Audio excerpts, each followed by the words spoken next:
The following is an interview with the President of Russia, Vladimir Putin, shot February 6, 2024 at about 7 p.m. in the building behind us, which is, of course, the Kremlin. The interview, as you will see if you watch it, is primarily about the war in progress, the war in Ukraine, how it started, what's happening, and most presently, how it might end. One note before you watch. At the beginning of the interview, we asked the most obvious question, which is, why did you do this? Did you feel a threat, an imminent physical threat? And that's your justification. And the answer we got shocked us. Putin went on for a very long time, probably half an hour, about the history of Russia going back to the 8th century. And honestly, we thought this was a filibustering technique and found it annoying and interrupted him several times. And he responded he was annoyed by the interruption. But we concluded in the end, for what it's worth, that it was not a filibustering technique. There was no time limit on the interview. We ended it after more than 2 hours. Instead, what you're about to see seemed to us sincere, whether you agree with it or not. Vladimir Putin believes that Russia has a historic claim to parts of Western Ukraine.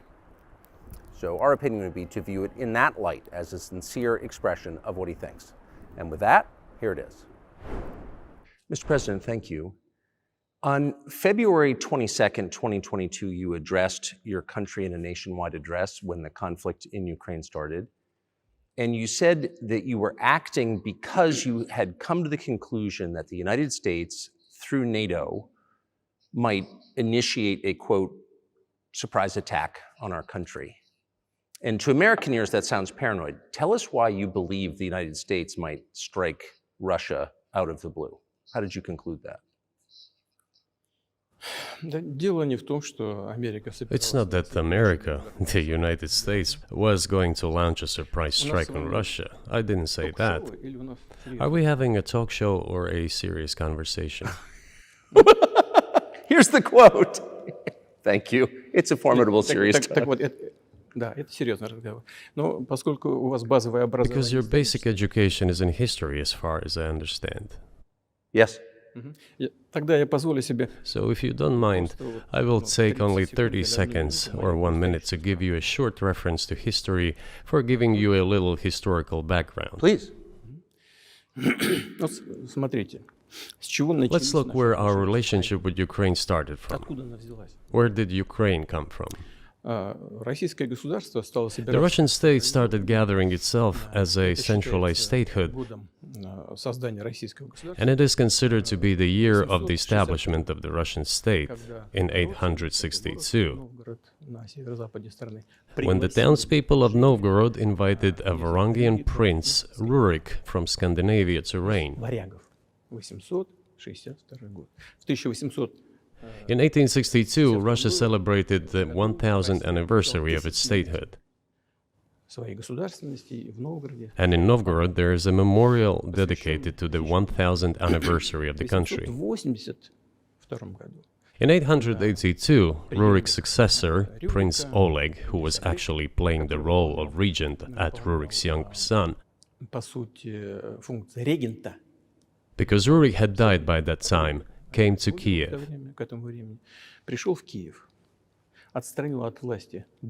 He ousted two brothers who apparently had once been members of Rurik's squad.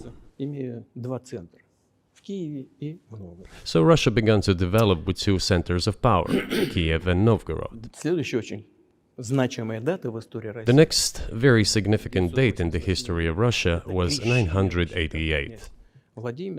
This was the baptism of Russia, when Prince Vladimir, the great-grandson of Rurik, baptized Russia and adopted Orthodoxy, or Eastern Christianity. From this time, the centralized Russian state began to strengthen. Why? Because of the single territory, integrated economic ties, one and the same language, and, after the baptism of Russia, the same faith and rule of the prince. The centralized Russian state began to take shape. Back in the Middle Ages, Prince Yaroslav the Wise introduced the order of succession to a throne. But after he passed away, it became complicated for various reasons. The throne was passed not directly from father to eldest son, but from the prince who had passed away to his brother, then to his sons in different lines. All this led to the fragmentation and the end of Rus as a single state. There was nothing special about it. The same was happening then in Europe.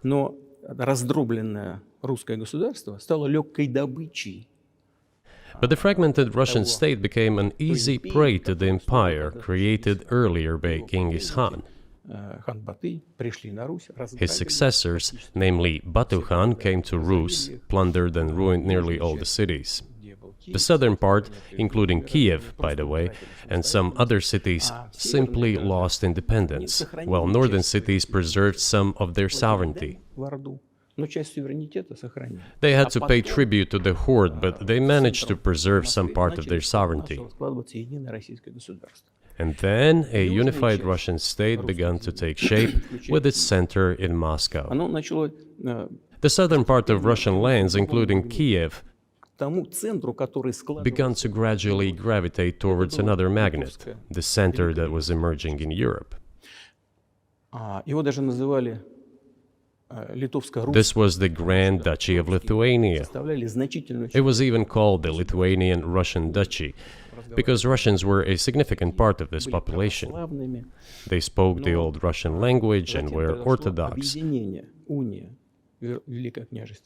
But then there was a unification, the union of the Grand Duchy of Lithuania and the Kingdom of Poland. A few years later, another union was signed, but this time already in the religious sphere. Some of the Orthodox priests became subordinate to the Pope. Thus, these lands became part of the Polish-Lithuanian state.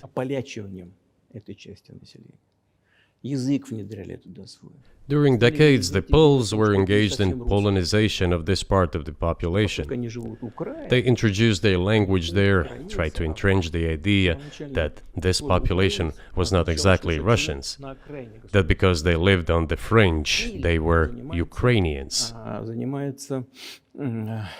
Originally, the word Ukrainian meant that a person was living on the outskirts of the state, along the fringes, or was engaged in a border patrol service. It didn't mean any particular ethnic group. So the Poles were trying to, in every possible way, to colonize this part of the Russian lands, and actually treated it rather harshly, not to say cruelly. All that led to the fact that this part of the Russian lands began to struggle for their rights. They wrote letters to Warsaw demanding that their rights be observed and people be commissioned here, including to Kiev. I beg your pardon, can you tell us what period? I'm losing track of where in history we are. The Polish oppression of Ukraine. It was in the 13th century.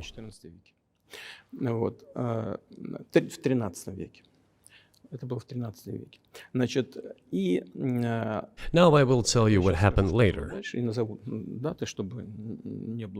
and give the dates so that there is no confusion.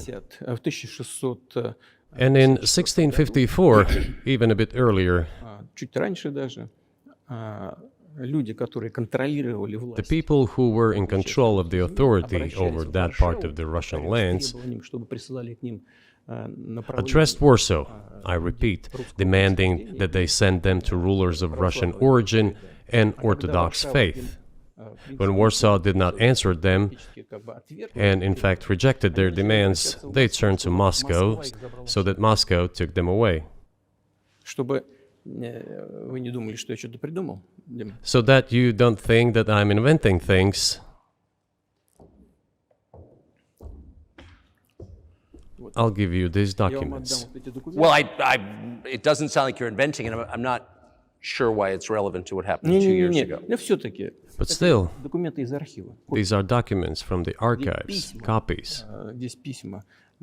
Here are the letters from Bogdan Khmelnytsky, the man who then controlled the power in this part of the Russian lands that is now called Ukraine. He wrote to Warsaw demanding that their rights be upheld. And after being refused, he began to write letters to Moscow, asking to take them under the strong hand of the Moscow Tsar. There are copies of these documents. I will leave them for your good memory. There is a translation into Russian. You can translate it into English later.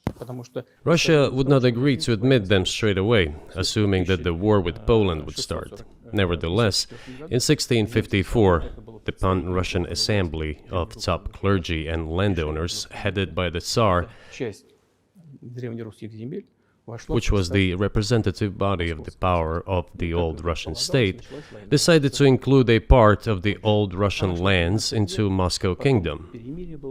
As expected, the war with Poland began.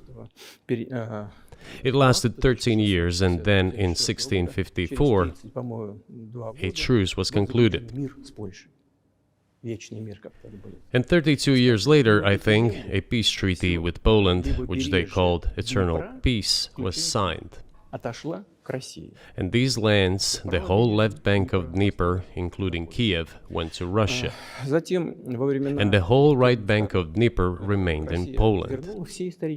Under the rule of Catherine the Great, Russia reclaimed all of its historical lands, including in the south and west. This all lasted until the revolution.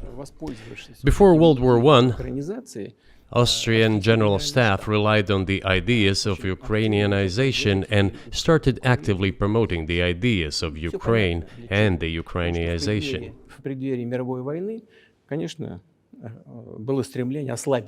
Their motive was obvious. Just before World War I, they wanted to weaken the potential enemy and secure themselves favorable conditions in the border area. So the idea which had emerged in Poland that people residing in that territory were allegedly not really Russians, but rather belonged to a special ethnic group, Ukrainians, started being propagated by the Austrian General Staff. As far back as the 19th century, theorists calling for Ukrainian independence appeared. All those, however, claimed that Ukraine should have a very good relationship with Russia. They insisted on that. After the 1917 revolution, the Bolsheviks sought to restore the statehood, and the civil war began, including the hostilities with Poland. In 1921, peace with Poland was proclaimed, and under that treaty, the right bank of Dnieper River once again was given back to Poland. In 1939, after Poland cooperated with Hitler, it did collaborate with Hitler, you know? Hitler offered Poland peace and a treaty of friendship. An alliance demanding in return that Poland give back to Germany the so-called Danzig corridor, which connected the bulk of Germany with East Prussia and Königsberg.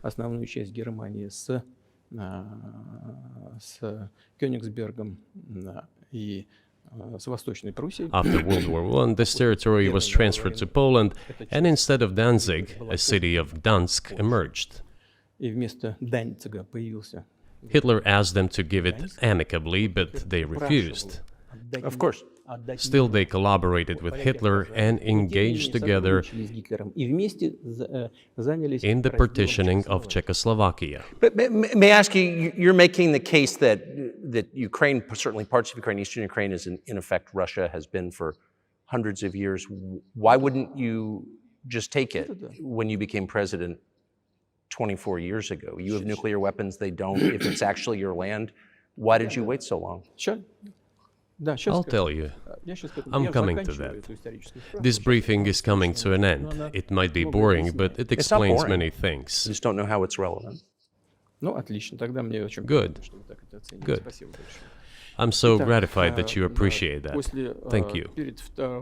So, before World War II, Poland collaborated with Hitler, and although it did not yield to Hitler's demands, it still participated in the partitioning of Czechoslovakia together with Hitler, as the Poles had not given the Danzig corridor to Germany and went too far, pushing Hitler to start World War II by attacking them.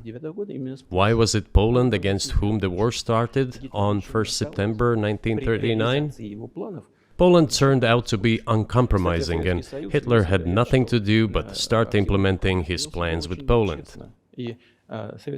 By the way, the USSR, I have read some archive documents, behaved very honestly. It asked Poland's permission to transit its troops through the Polish territory to help Czechoslovakia. But the then Polish foreign minister said that if the Soviet planes flew over Poland, they would be downed over the territory of Poland. But that doesn't matter. What matters is that the war began, and Poland fell prey to the policies it had pursued against Czechoslovakia, as under the well-known Molotov-Ribbentrop Pact. Part of the territory, including western Ukraine, was to be given to Russia. Thus, Russia, which was then named as USSR, regained its historical lands. After the victory in the Great Patriotic War, as we call World War II, all those territories were ultimately enshrined as belonging to Russia, to the USSR.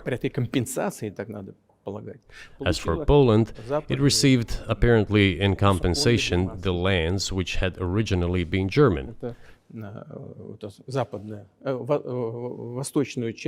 The eastern parts of Germany, these are now western lands of Poland.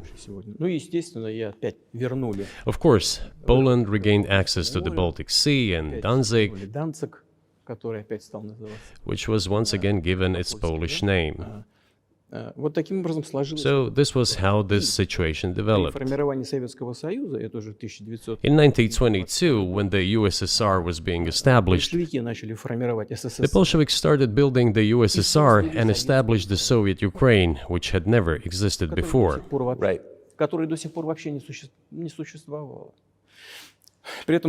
Stalin insisted that those republics be included in the USSR as autonomous entities. For some inexplicable reason, Lenin, the founder of the Soviet state, insisted that they be entitled to withdraw from the USSR. And again, for some unknown reasons, he transferred to that newly established Soviet Republic of Ukraine some of the lands together with people living there, even though those lands had never been called Ukraine, and yet they were made part of that Soviet Republic of Ukraine.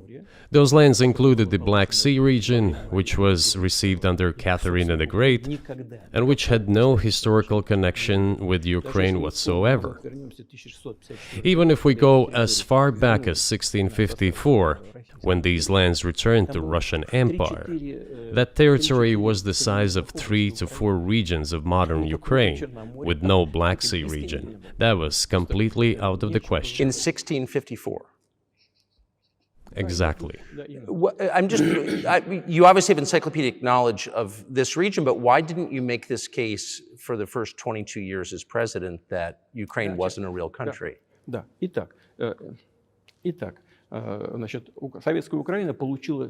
The Soviet Union was given a great deal of territory that had never belonged to it, including the Black Sea region. At some point, when Russia received them as an outcome of the Russo-Turkish Wars, they were called New Russia or Novorossiya. But that does not matter. What matters is that Lenin, the founder of the Soviet state, established Ukraine that way. For decades, the Ukrainian Soviet Republic developed as part of the USSR. And for unknown reasons, again, the Bolsheviks were engaged in Ukrainianization. It was not merely because the Soviet leadership was composed to a great extent of those originating from Ukraine. Rather, it was explained by the general policy of indigenization pursued by the Soviet Union.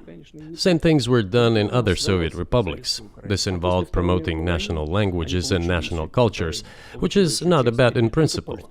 That is how the Soviet Ukraine was created. After the World War II, Ukraine received, in addition to the lands that had belonged to Poland before the war, part of the lands that had previously belonged to Hungary and Romania.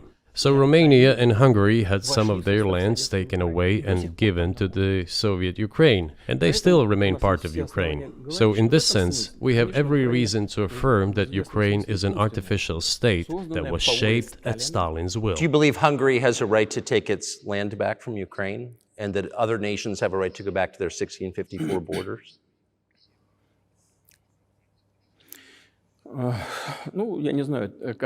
I'm not sure whether they should go back to the 1654 borders.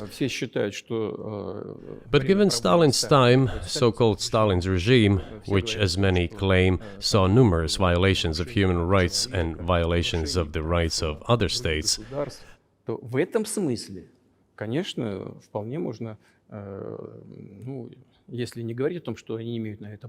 one may say that they could claim back those lands of theirs while having no right to do that. It is at least understandable. Have you told Viktor Orban that he can have part of Ukraine?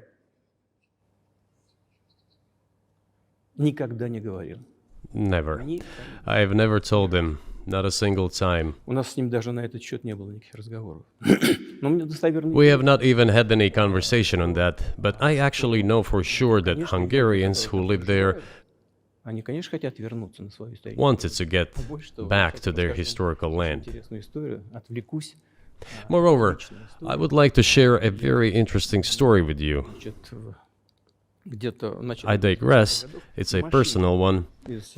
Somewhere in the early 80s, I went on a road trip in a car from then Leningrad across the Soviet Union through Kiev, made a stop in Kiev, and then went to western Ukraine. I went to the town of Beregovoye, and all the names of towns and villages there were in Russian and in a language I did not understand, in Hungarian. In Russian and in Hungarian. Not in Ukrainian, in Russian and in Hungarian. I was driving through some kind of village, and there were men sitting next to the houses, and they were wearing black three-piece suits and black cylinder hats. I asked, are they some kind of entertainers? I was told, no, they were not entertainers, they're Hungarians. I said, what are they doing here? What do you mean? This is their land, they live here. This was during the Soviet time in the 1980s. They preserved the Hungarian language, Hungarian names, and all their national costumes. They are Hungarians and they feel themselves to be Hungarians. And of course, when now there is an infringement. Well, that is, and there's a lot of that, though. I think many nations are upset about Transylvania as well, as you obviously know. But many nations feel frustrated by the redrawn borders of the wars of the 20th century. And wars going back 1,000 years, the ones that you mentioned. But the fact is that you didn't make this case in public until 2 years ago, February. And in the case that you made, which I read today, you explain at great length that you felt a physical threat from the West in NATO, including potentially a nuclear threat. And that's what got you to move. Is that a fair characterization of what you said?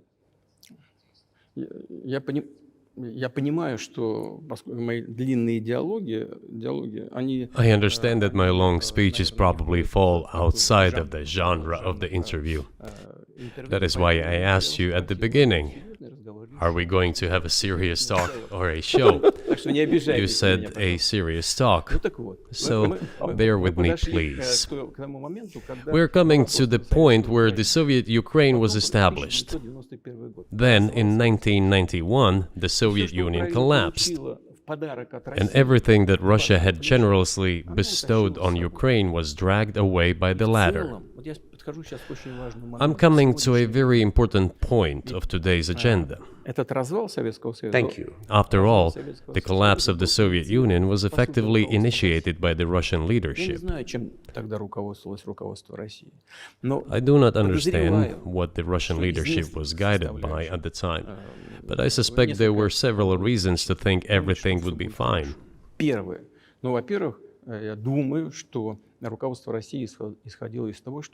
First, I think that then Russian leadership believed that the fundamentals of the relationship between Russia and Ukraine were, in fact, a common language. More than 90% of the population there spoke Russian.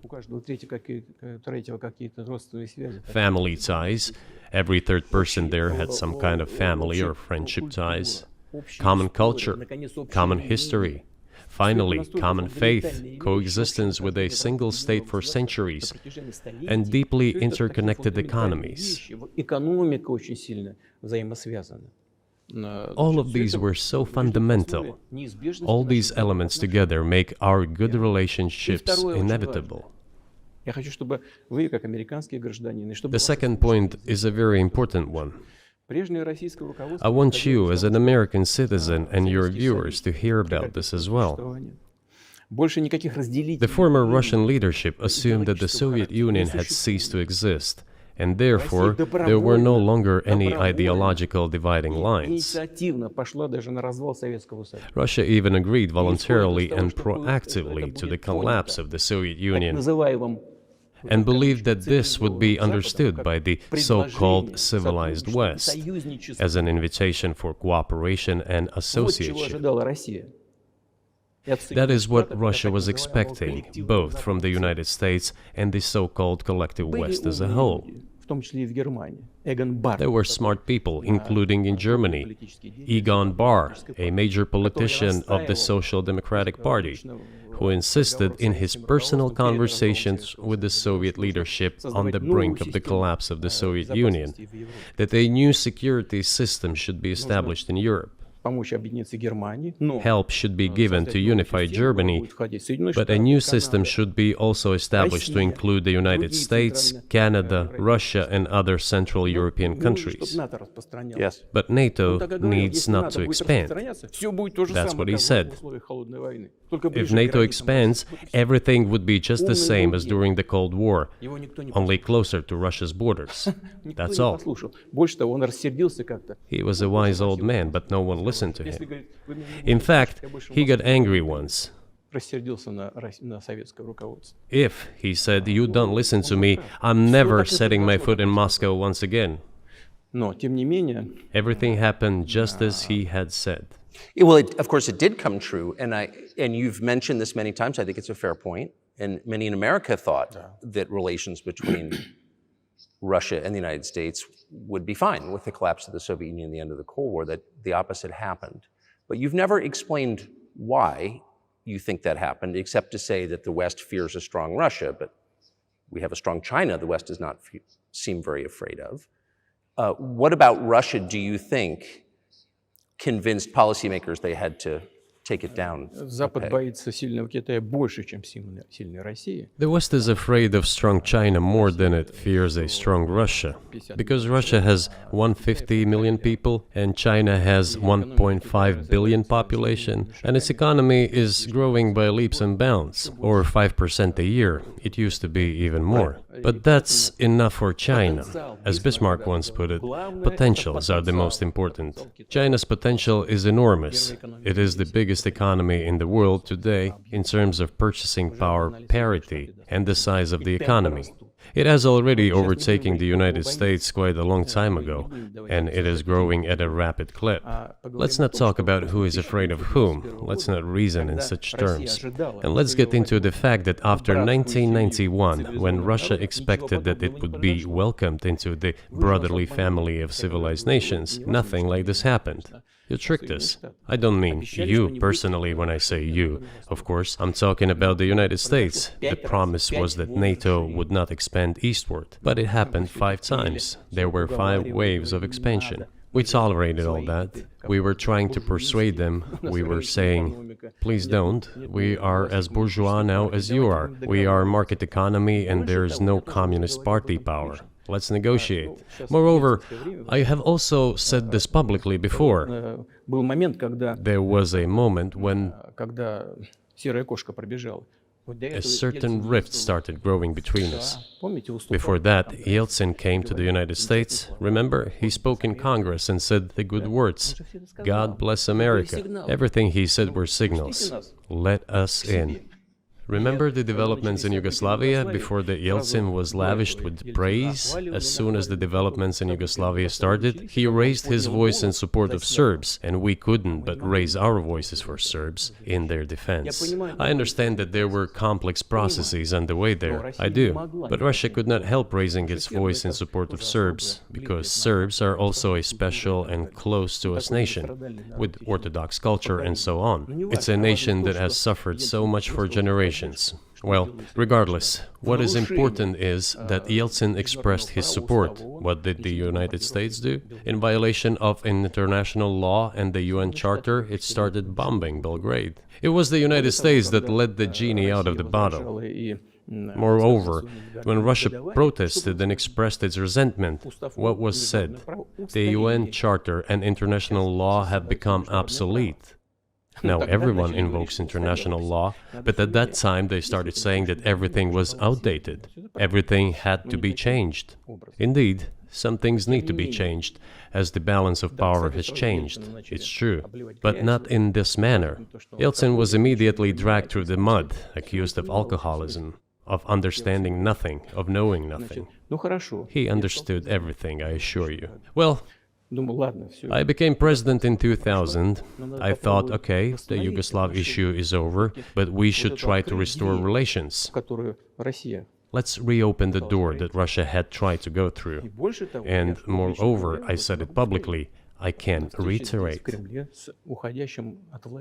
At a meeting here in the Kremlin with the outgoing President Bill Clinton, right here in the next room, I said to him, I asked him, Bill,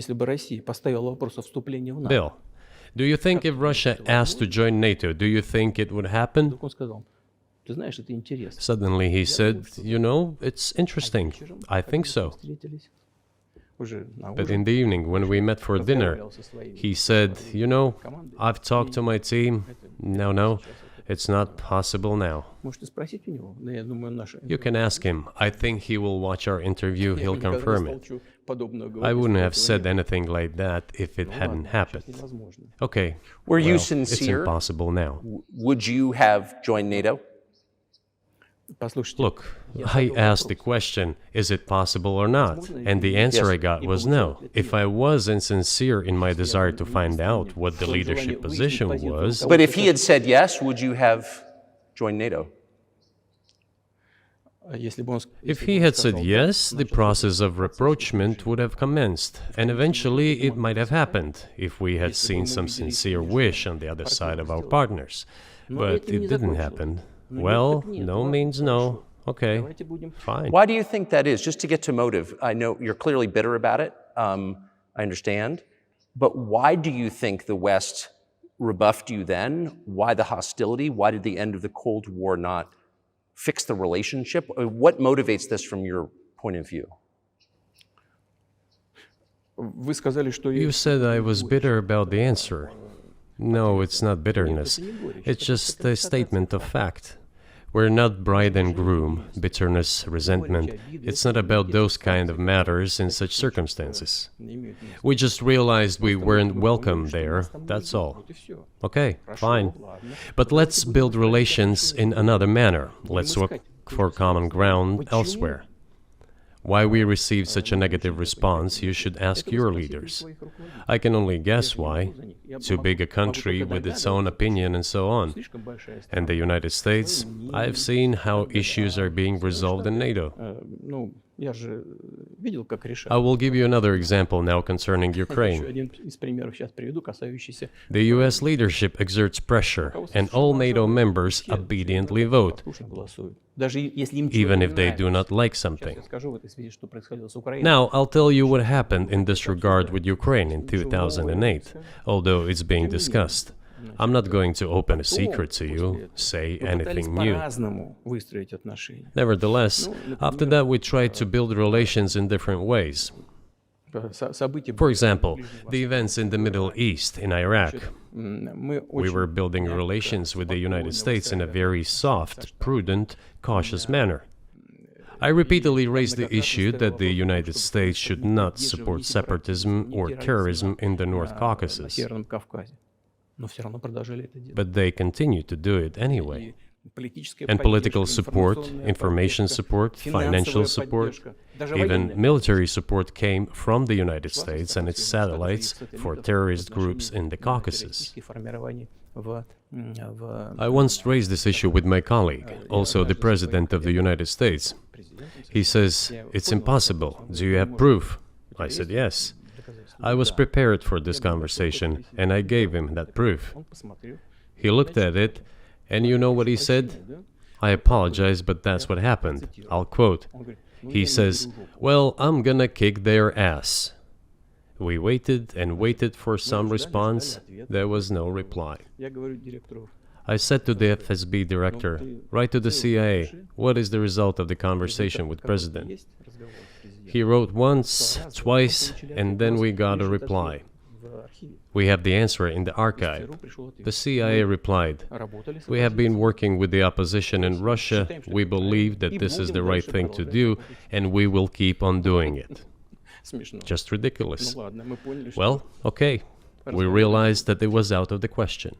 Forces in opposition to you. So you're saying the CIA is trying to overthrow your government?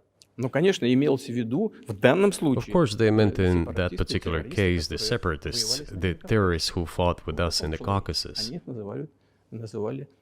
That's who they called the opposition. Это вот второй момент. This is the second Очень point. важный. The third moment is a very important one. Is the moment when the US missile defense system was created. Начало. The beginning. И мы долго уговаривали. We persuaded for a long time not to do it in the United States. Меня пригласили в Moreover, отец Буша.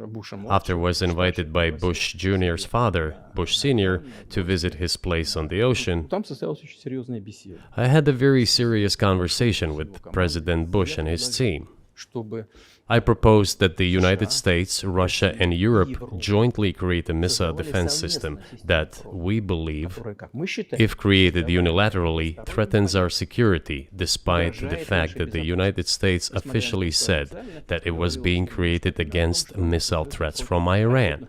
That was the justification for the deployment of the missile defense system. I suggested working together, Russia, the United States, and Europe. They said it was very interesting. They asked me, "Are you serious?" I said, "Absolutely." Let me ask, what year was this? ну, я не помню, вот I don't remember. в интернете, когда я был. It is easy to find out on the internet when I was in the USA at the invitation of Bush Sr. It is even easier to learn from someone I'm going to tell you about. Мне сказали, это очень интересно. I was told it was very interesting.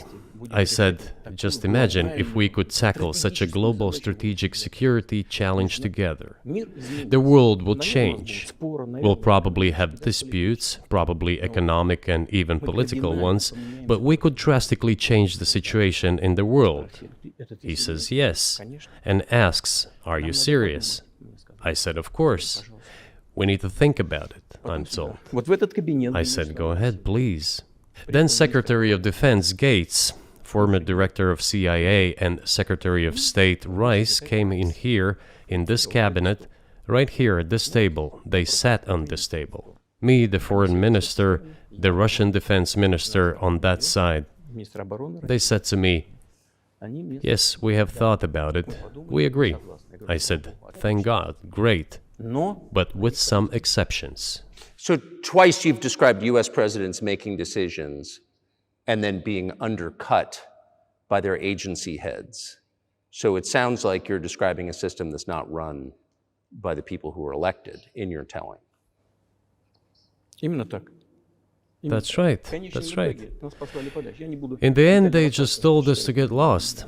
I'm not going to tell you the details because I think it's incorrect. After all, it was confidential Наше предложение conversation. было отклонено. But our proposal was declined. That's a Тогда, fact. именно тогда я сказал, It was right then when I said, "Look, but then we will be forced to take countermeasures. будем создавать такие We will удары. create such strike systems that will certainly overcome missile defense systems." Ответ был такой. The answer was, "We are not doing this against you, and you do what you want," assuming that it is not against us, not against the United States. Гиперзвуковые системы. I said, "Okay."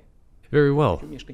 That's the way it went. And we created hypersonic systems with intercontinental range, and we continue to develop them. We are now ahead of everyone, the United States and the other countries, in terms of the development of hypersonic strike systems, and we are improving them every day.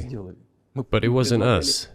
We proposed to go the other way, and we were pushed back. Now, about NATO's expansion to the east. Well, we were promised no NATO to the east, not an inch to the east, as we were told. And then what? They said, well, it's not enshrined on paper, so we'll expand. So there were 5 waves of expansion: the Baltic states, the whole of Eastern Europe, and so on. And now I come to the main thing. They have come to the Ukraine, ultimately. In 2008, at the summit in Bucharest, they declared that the doors for Ukraine and Georgia to join NATO were open. Now about how decisions are made there. Germany, France seem to be against it, as well as some other European countries.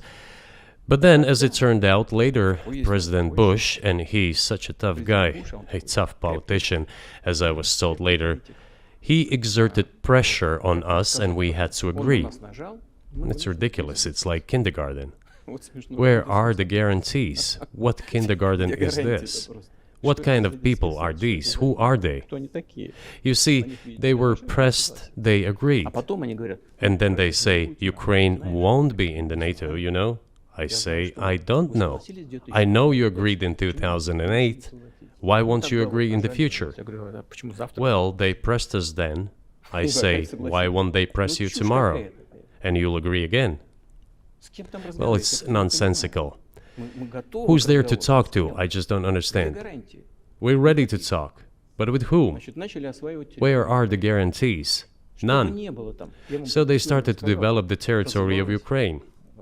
Whatever is there, I have told you the background, how this territory developed, what kind of relations there were with Russia.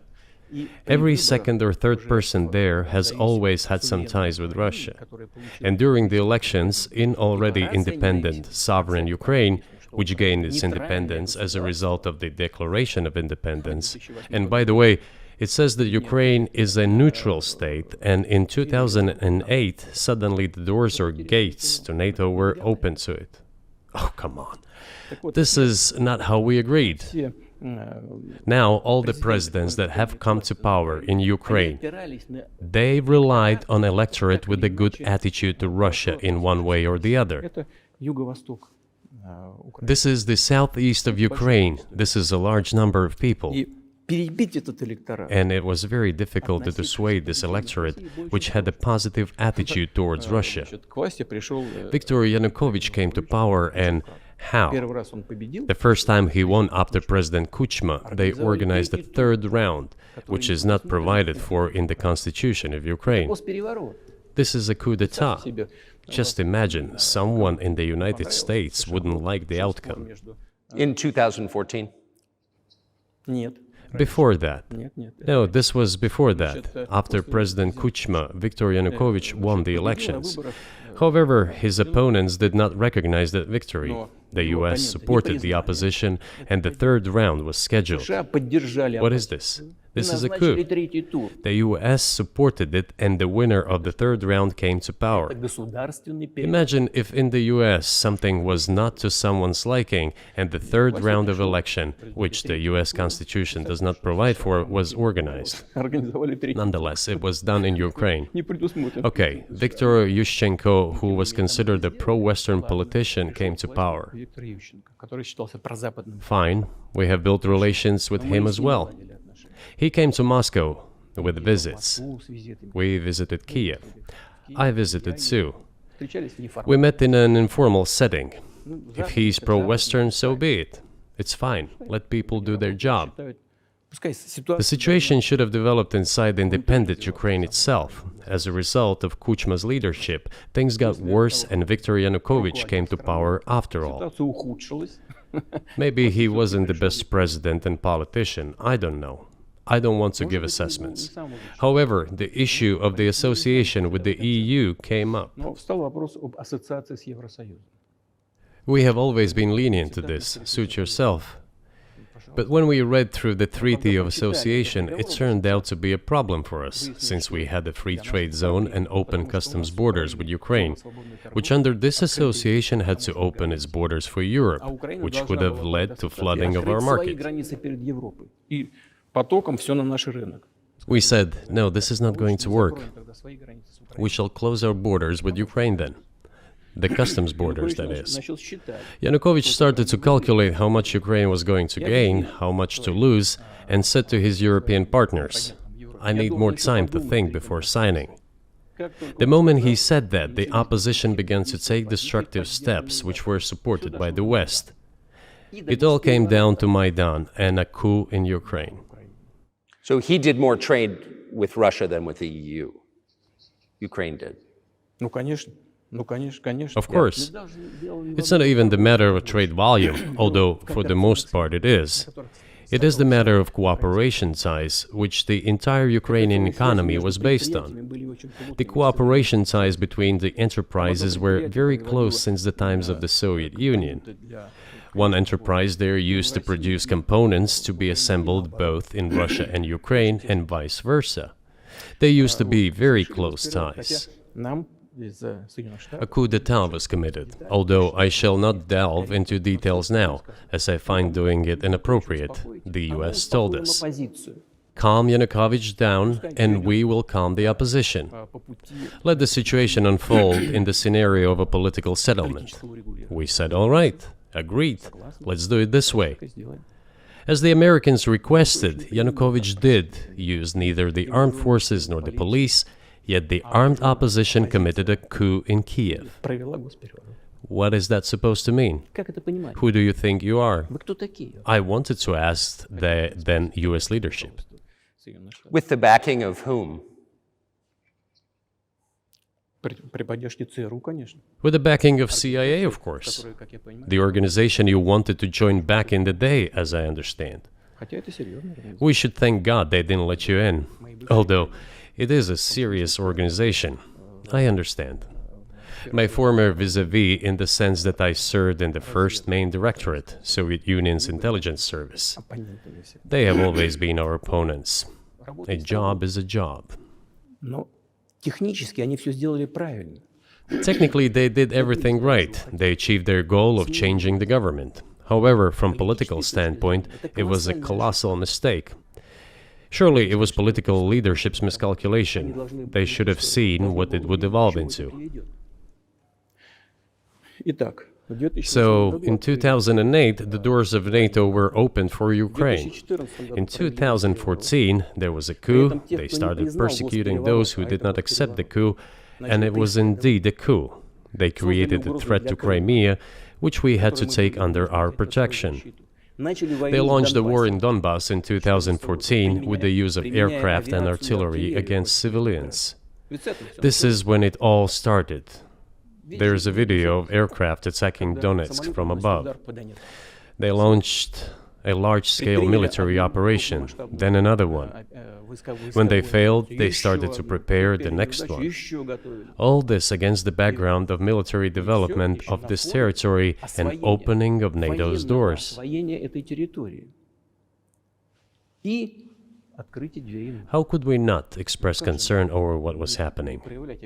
From our side, this would have been a culpable negligence. That's what it would have been.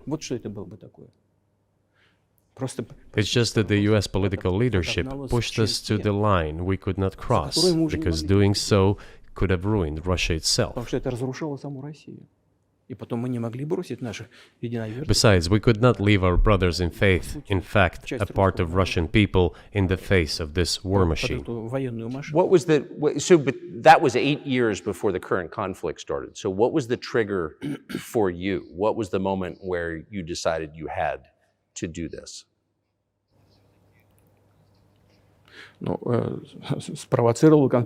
Initially, it was the coup in Ukraine that provoked the conflict. By the way, back then the representatives of 3 European countries, Germany, Poland and France, arrived.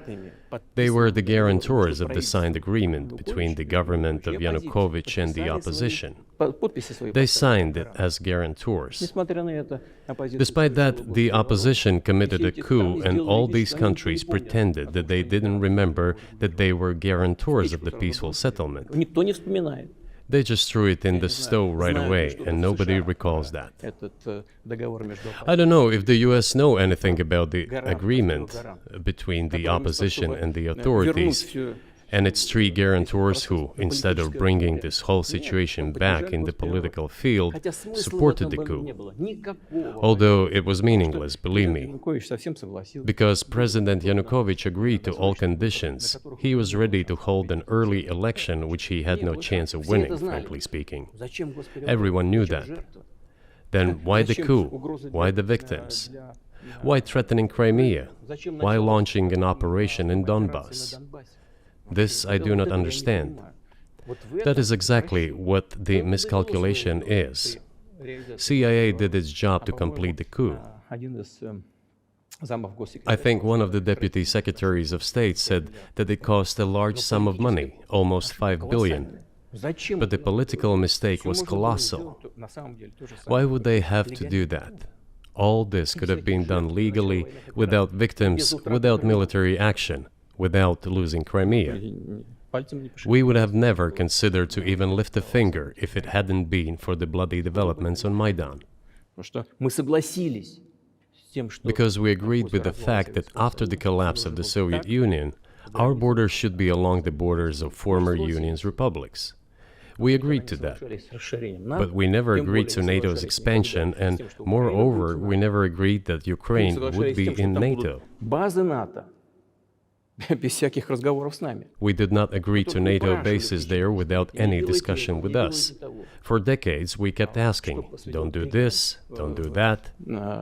В последних событиях. Ну, во-первых, And what triggered the latest events? руководство Украины заявило, Firstly, the current Ukrainian leadership declared that it would not implement the Minsk agreements, which had been signed, as you know, after the events of 2014 in Minsk, where the plan of peaceful settlement in Donbass was set forth. нет, руководство But no, the current Ukrainian leadership, foreign minister, all other officials, and then president himself said that they don't like anything about the Minsk agreements. иными словами, исполнять не собираются. In other words, they were not going to implement it. Прямо сказали, что подписывали уже A year or a year and a half ago, former leaders of Germany and France said openly to the whole world это соглашение Минска. that they indeed signed the Minsk agreements, but they never intended to implement them.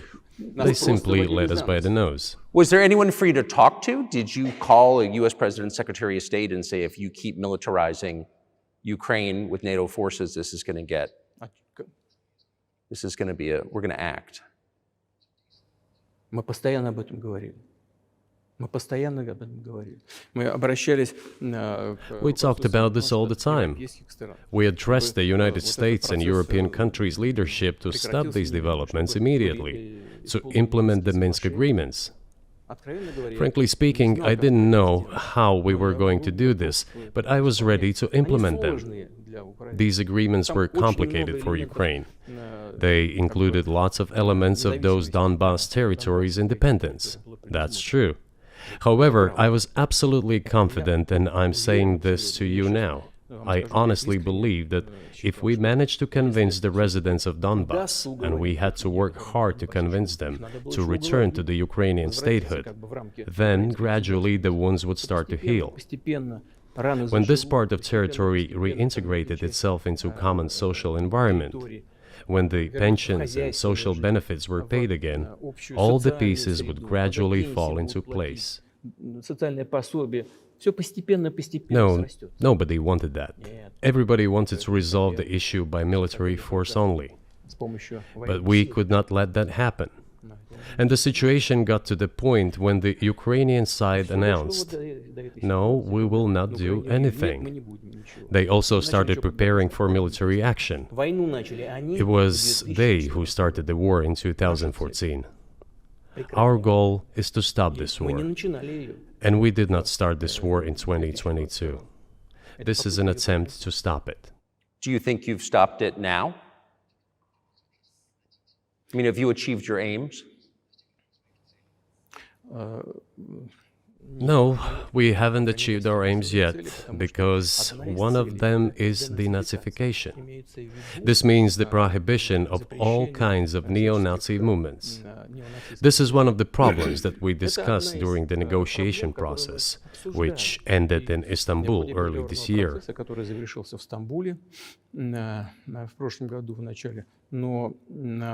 And it was not our initiative, because we were told by the Europeans, in particular, that it was necessary to create conditions for the final signing of the documents. My counterparts in France and Germany said, "How can you imagine them signing a treaty with a gun to their heads? The troops should be pulled back from Kiev." I said, "All right."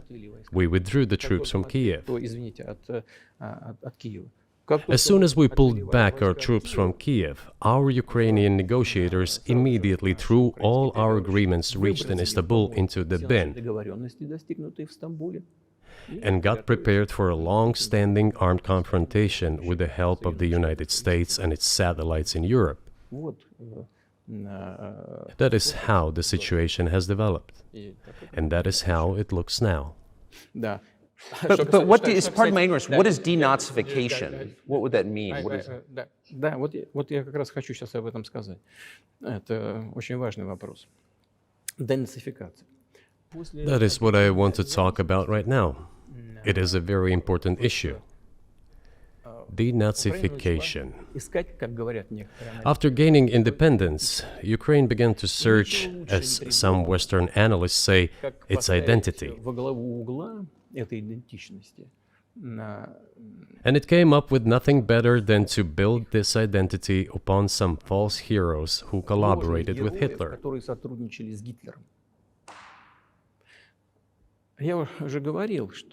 I have already said that in the early 19th century, when the theorists of independence and sovereignty of Ukraine appeared, they assumed that an independent Ukraine should have very good relations with Russia.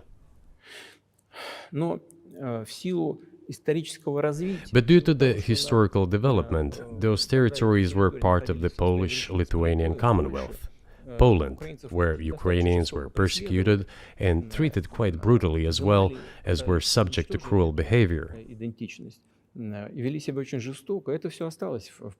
There were also attempts to destroy their identity.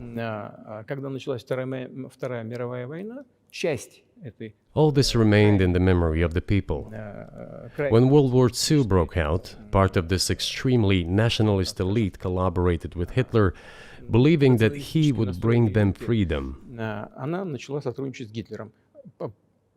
The German troops, even the SS troops, made Hitler's collaborators do the dirtiest work of exterminating the Polish and Jewish population.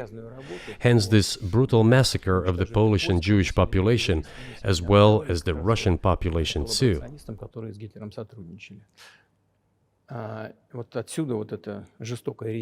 This was led by the persons who are well known, Bandera, Shukevich. It was those people who were made national heroes. That is the problem. And we are constantly told that nationalism and neo-Nazism exist in other countries as well. Yes, they are seedlings, but we uproot them, and other countries fight against them. But Ukraine is not the case. These people have been made into national heroes in Ukraine. Monuments to those people have been erected. They are displayed on flags. Their names are shouted by crowds that walk with torches, as it was in Nazi Germany.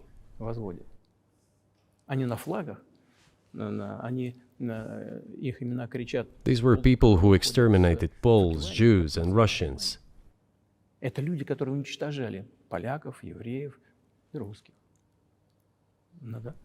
is necessary to stop this practice and prevent the dissemination of this concept.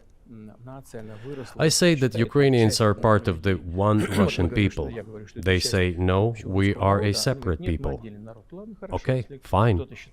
If they consider themselves a separate people, they have the right to do so, but not on the basis of Nazism, the Nazi ideology. Would you be satisfied with the territory that you have now? Нет, закончим. Вы же задали вопрос по неонацизму. и денацификации. I will finish answering the question. You just asked a question about neo-Nazism and denazification. Замалчивается на Западе. Look, the president of Ukraine visited Canada. This story is well known, but being silenced in the Western countries. Спикер парламента. The Canadian Parliament introduced a man who, as the Speaker of the Parliament said, fought against the Russians during the World War II. Well, who fought against the Russians during the World War II? Выяснилось, что это человек, Hitler and his accomplices. он лично. It turned out that this man served in the SS troops. He personally killed Russians, Poles, and Jews. Они занимались The SS troops consisted of Ukrainian nationalists who did this dirty work. The president of Ukraine stood up with the entire Parliament of Canada and applauded this man. плескал этому человеку. How can this be imagined? Как это The может president of Ukraine himself, by the way, is a Jew by nationality. еврей по Really, my question is, what do you do about it? I mean, Hitler's been dead for 80 years. Nazi Germany no longer exists. And so, true. And so, I think what you're saying is you want to extinguish or at least control Ukrainian nationalism. But how? How do you do that? Вот послушайте меня. Ваш вопрос очень тонкий. Listen to me.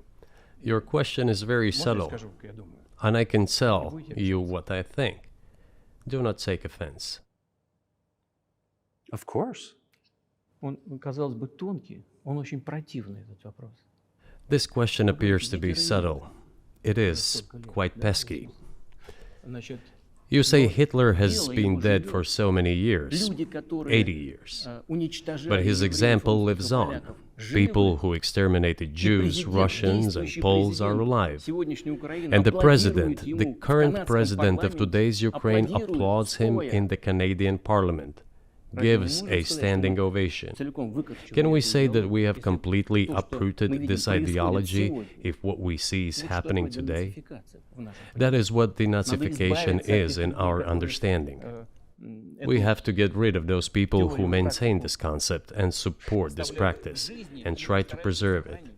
That Вот is что what такое denazification денацификация. is. Вот That что под is этим what we понимаем. mean. Right. My question was a little more specific. It was, of course, not a defense of Nazis, neo or otherwise. It was a practical question. You don't control the entire country. You don't control Kiev. You don't seem like you want to. So how do you eliminate a culture or an ideology or feelings or a view of history in a country that you don't control? What do you do about that? А вы знаете, как вам не покажется странным, в ходе переговоров в Стамбуле You know, as strange as it may seem to you, during the negotiations in Istanbul, we did agree that we have it all in writing. Neo-Nazism would not be cultivated in Ukraine, including that it would be prohibited at the legislative level. Mr. Carson, we agreed on that. This, it turns out, can be done during the negotiation process. And there's nothing humiliating for Ukraine as a modern civilized state. Is any state allowed to promote Nazism? It is not, is it? That is it. Ведь нет, правда? Вот и всё. Will there be talks, and why haven't there been talks about resolving the conflict in Ukraine? Peace talks. Они были, они дошли до очень высокой стадии согласования позиций, сложно. They have been. They reached a very high stage of coordination of positions in a complex process, but still they were almost finalized. But after we withdrew our troops from Kiev, as I have already said, the other side threw away all these agreements and obeyed the instructions of Western countries, European countries, and the United States to fight Russia to the bitter end. Moreover, the president of Ukraine has legislated a ban on negotiating with Russia.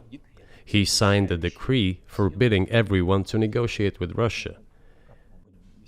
But how are we going to negotiate if he forbade himself and everyone to do this? We know that he is putting forward some ideas about this settlement, but in order to agree on something, we need to have a dialogue. Is that not right? Well, but you wouldn't be speaking to the Ukrainian president, you'd be speaking to the American president. When was the last time you spoke to Joe Biden? I cannot remember when I talked to him. I do not remember. We can look it up. You don't remember? No. Why? Do I have to remember everything? I have my own things to do. We have domestic political affairs. Well, he's funding the war that you're fighting, so I would think that would be memorable. Well, yes, he funds, but I talked to him before the special military operation, of course. And I said to him then, by the way, I will not go into details, I never do, but I said to him then, I believe that you are making a huge mistake of historic proportions by supporting everything that is happening there, in Ukraine, by pushing Russia away. I told him repeatedly, by the way. I think that would be correct if I stop here. What did he say?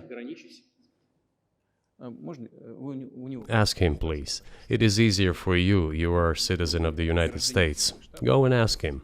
It is not appropriate for me to comment on our conversation. But you haven't spoken to him since before February of 2022?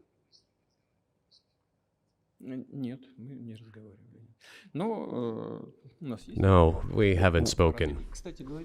Certain contacts are being maintained, though. Speaking of which, do you remember what I told you about my proposal to work together on a missile defense system? Yes. You can ask all of them. All of them are safe and sound, thank God. The former president, Condoleezza, is safe and sound, and I think Mr. Gates and the current director of the intelligence agency, Mr. Burns, the then ambassador to Russia, in my opinion, are very successful ambassador. They were all witnesses to these conversations. Ask them. Same here. If you are interested in what Mr. President Biden responded to me, ask him. At any rate, I talked to him about it. I'm definitely interested, but from the outside, it seems like this could devolve or evolve into something that brings the entire world into conflict and could initiate a nuclear launch. And so why don't you just call Biden and say, let's work this out?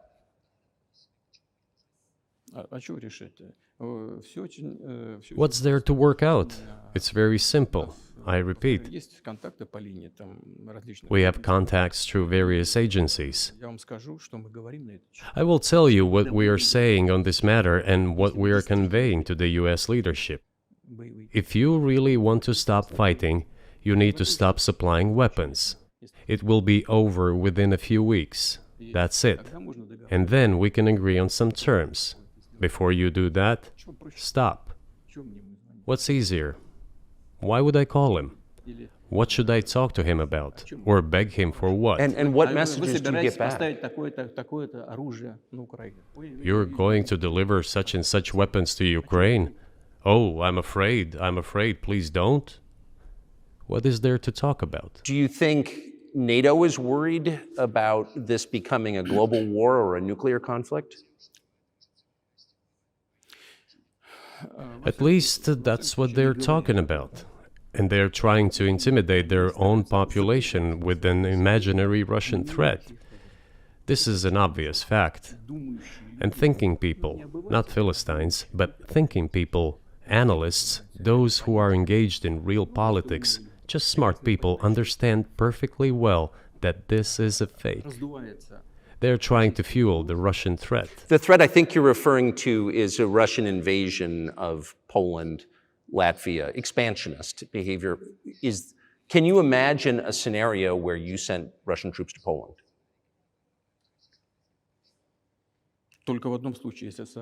Only in one case, if Poland attacks Russia. Why? Because we have no interest in Poland, Latvia, or anywhere else. Why would we do that? We simply don't have any interest. It's just threat-mongering. Well, the argument, I know you know this, is that, well, he invaded Ukraine, he has territorial aims across the continent, and you're saying unequivocally you don't.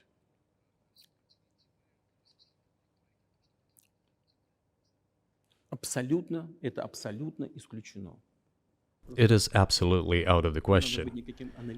You just don't have to be any kind of analyst. It goes against common sense to get involved in some kind of a global war.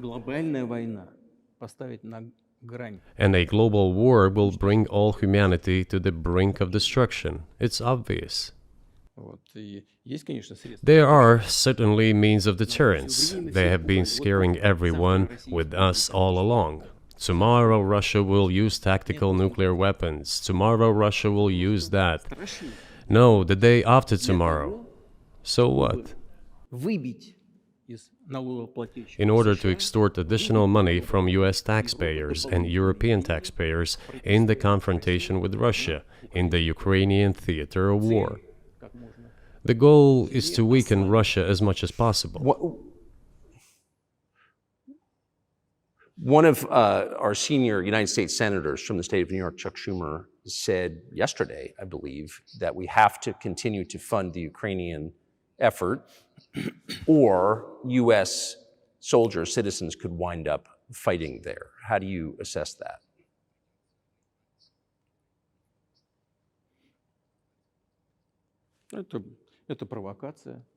This is a provocation, and a cheap provocation at that.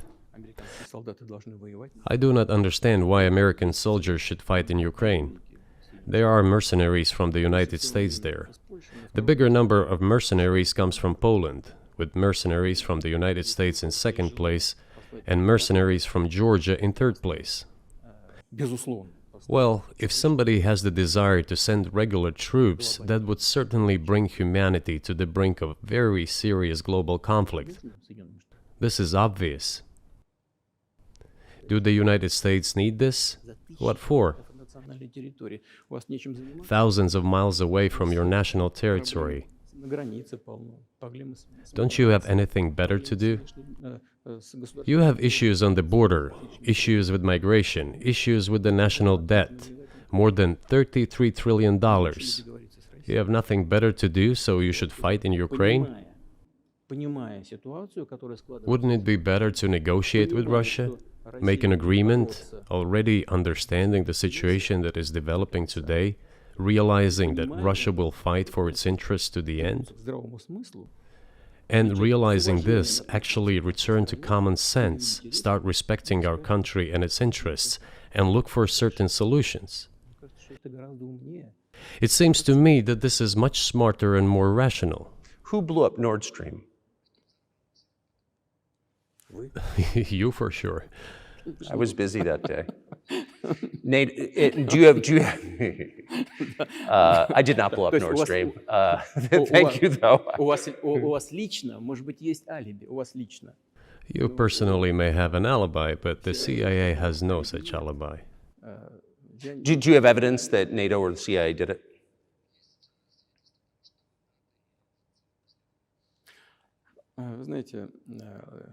You know, I won't get into details, but people always say in such cases, look for someone who is interested.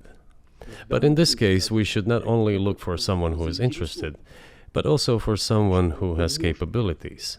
Because there may be many people interested, but not all of them are capable of sinking to the bottom of the Baltic Sea and carrying out this explosion. These two components should be connected.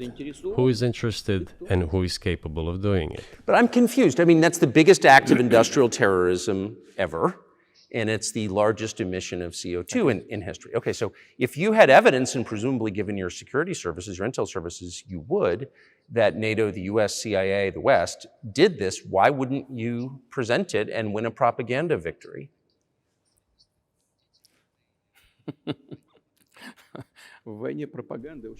In the war of propaganda, it is very difficult to defeat the United States, because the United States controls all the world's media and many European media.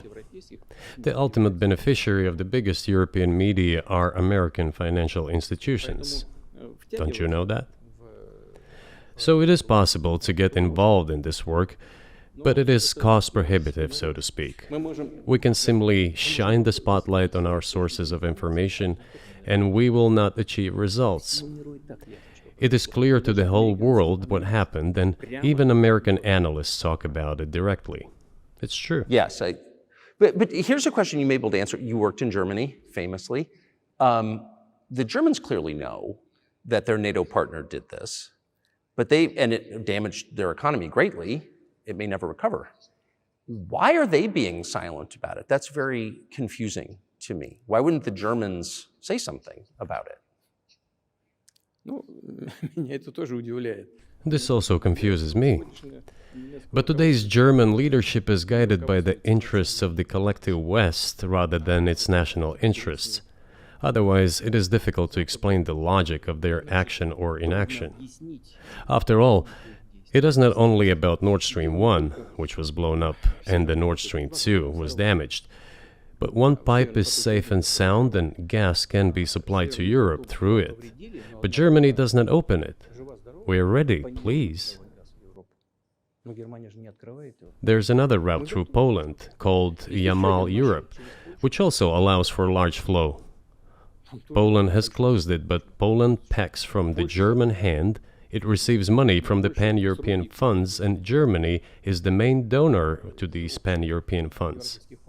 Germany feeds Poland to a certain extent, and they close their route to Germany. Why? I don't understand. Ukraine, to which the Germans supply weapons and give money. Germany is the second sponsor of the United States in terms of financial aid to Ukraine. There are two gas routes through Ukraine. They simply closed one route, the Ukrainians. Open the second route and please get gas from Russia. They do not open it. Why don't the Germans say, look guys, we give you money and weapons, open up the valve, please, let the gas from Russia pass through for us. We're buying liquefied gas at exorbitant prices in Europe, which brings the level of our competitiveness and economy in general down to zero. Do you want us to give you money? Let us have the decent existence. Make money for our economy, because this is where the money we give you comes from. They refuse to do so. Why? Ask them. That is what is like in their heads. Those are highly incompetent people. Well, maybe the world is breaking into two hemispheres, one with cheap energy, the other without. And I want to ask you that. If we're now a multipolar world, obviously we are, can you describe the blocks of alliances? Who is in each side, do you think? Listen, you have said that the world is breaking into two hemispheres. A human brain is divided into two hemispheres. One is responsible for one type of activities, the other one is more about creativity and so on. But it is still one and the same head. The world should be a single whole. Security should be shared rather than meant for the golden billion. That is the only scenario where the world could be stable, sustainable, and predictable. Until then, while the head is split in two parts, it is an illness, a serious adverse condition. It is a period of severe disease that the world is going through now. But I think that, thanks to honest journalism, this work is akin to work of the doctors.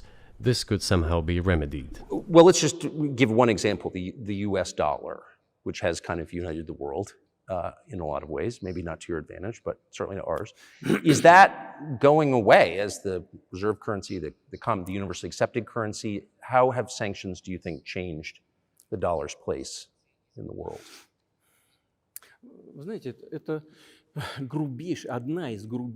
You know, to use the dollar as a tool of foreign policy struggle is one of the biggest strategic mistakes made by the US political leadership.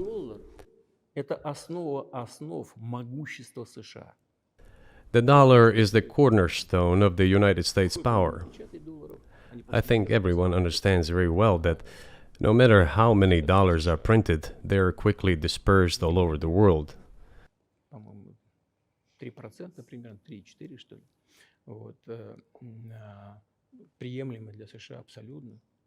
Inflation in the United States is minimal. It's about 3 or 3.4%, which is, I think, totally acceptable for the US. But they won't stop printing. What does the debt of $33 trillion tell us about? It is about the emission. инструментом политической борьбы. Nevertheless, it is the main weapon used by the United States to preserve its power across the world. Поэтому американцы As soon as the political leadership decided to use the US dollar as a tool of political struggle, a blow was dealt to this American power. и огромные. I would not like to use any strong language, but it is a stupid thing to do Даже and a grave mistake. сокращают запасы доллара сейчас. Все смотрят на то, что происходит, и начинают искать возможности. Look at what is going on in the world. Even the United States allies are now downsizing their dollar reserves. Seeing this, everyone starts looking for ways to protect themselves. But the fact that the United States applies restrictive measures to certain countries, such as placing restrictions on transactions, freezing assets, etc., causes grave concern and sends a signal to the whole world. В России What did we have here? Until 2022, about 80% of Russian foreign trade transactions were made in US dollars and euros. в наших расчетах с третьими странами. Значит, US dollars accounted for approximately 50% of our transactions with third countries, while currently it is down to 13%. It wasn't us who banned the use of the US dollar. США приняли решение ограничить наши расчеты в долларах. We had no such intention. Полная дурь. It was decision of the United States to restrict our transactions in US dollars. I think it is complete foolishness from the point of view of the interests of the United States itself and its taxpayers, as it damages the US economy, undermines the power of the United States across the world. By the way, our transactions in yuan accounted for about 3%. Сейчас 34% Today, 34% of our transactions are made in rubles, and about as much, столько же 30. a little over 34% in yuan. Зачем Соединенные Штаты это сделали? Why did the United States do this? My only guess is self-conceit. Думали, наверное, что They всё probably thought it would lead to full collapse, but nothing collapsed. Moreover, other countries, including oil producers, are thinking of and already accepting payments for oil in yuan. Do you even realize what is going on or not? Ну, вы понимаете, что это такое происходит? Does anyone in the United States realize Понимает this? это в тех же Соединенных Штатах? What are you doing? You are cutting yourself Сами off. себе All обрезаете experts say this. то, что всегда... Ask any intelligent and thinking person in the United States what the dollar means for the US. Что такое доллар? You're killing it with your own hands. Убивает. I think that's I think that's a fair assessment. The question is what comes next, Конечно. and maybe you trade one colonial power for another, much less sentimental and forgiving colonial power. I mean, is the BRICS, for example, in danger of being completely dominated by the Chinese economy in a way that's not good for their sovereignty? Do you worry about that? Эти страшилки нам... Well, we have heard those boogeyman stories before. It is a boogeyman story. We're neighbors with China. You cannot choose neighbors just as you cannot choose close relatives. We share a border of 1,000 kilometers with them. This is number one. Second, we have a centuries-long history of coexistence. We're used to it. Third, China's foreign policy philosophy is not aggressive. Its idea is to always look for compromise, and we can see that. У нас The next point is as follows. We are always told the same boogeyman story, and here it goes again. Through an euphemistic form, but it is still the same boogeyman story. The cooperation with China keeps increasing. The pace at which China's cooperation with Europe is growing is higher and greater than that of the growth of Chinese-Russian cooperation. Ask Europeans, aren't they afraid? They might be, I don't know.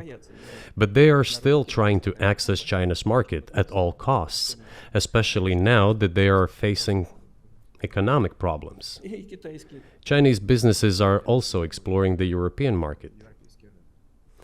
Do Chinese businesses have small presence in the United States? Yes, the political decisions are such that they are trying to limit their cooperation with China. It is to your own detriment, Mr. Tucker, that you are limiting cooperation with China. You are hurting yourself. It is a delicate matter, and there are no silver bullet solutions, just as it is with the dollar. So, before introducing any illegitimate sanctions, illegitimate in terms of the Charter of the United Nations, one should think very carefully. For decision makers, this appears to be a problem. So you said a moment ago that the world would be a lot better if it weren't broken into competing alliances, if there was cooperation globally. One of the reasons you don't have that is because the current American administration is dead set against you. Do you think if there were a new administration after Joe Biden that you would be able to reestablish communication with the US government? Or does it not matter who the president is?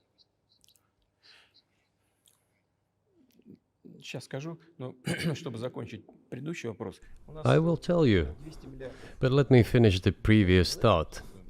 We, together with my colleague and friend, President Xi Jinping, set a goal to reach $200 billion of mutual trade with China this year. We have exceeded this level. According to our figures, our bilateral trade with China totals already $230 billion, and the Chinese statistics says it is $240 billion. One more important thing. Our trade is well balanced, mutually complementary in high-tech, energy, scientific research and development. It is very balanced. As for BRICS, where Russia took over the presidency this year, the BRICS countries are, by and large, developing very rapidly. Look, if memory serves me right, back in 1992, the share of the G7 countries in the world economy amounted to 47%, whereas in 2022 it was down to, I think, a little over 30%. The BRICS countries accounted for only 16% in 1992, but now their share is greater than that of the G7. It has nothing to do with the events in Ukraine. This is due to the trends of global development and world economy, as I mentioned just now. And this is inevitable. This will keep happening. It is like the rise of the sun. You cannot prevent the sun from rising. You have to adapt to it. How do the United States adapt? With the help of force, sanctions, pressure, bombings, and use of armed forces. This is about self-conceit. Your political establishment does not understand that the world is changing under objective circumstances. And in order to preserve your level, even if someone aspires, to the level of dominance, you have to make the right decisions in a competent and timely manner. Such brutal actions, including with regard to Russia and, say, other countries, are counterproductive. This is an obvious fact. It has already become evident. You just asked me if another leader comes and changes something. It is not about the leader. It is not about the personality of a particular person. I had a very good relationship with, say, Bush. I know that in the United States, he was portrayed as some kind of a country boy who does not understand much. I assure you that this is not the case. I think he made a lot of mistakes with regard to Russia, too. I told you about 2008 and the decision in Bucharest to open the NATO's doors for Ukraine and so on. That happened during his presidency. He actually exercised pressure on the Europeans. But in general, on a personal human level, I had a very good relationship with him. He was no worse than any other American or Russian or European politician.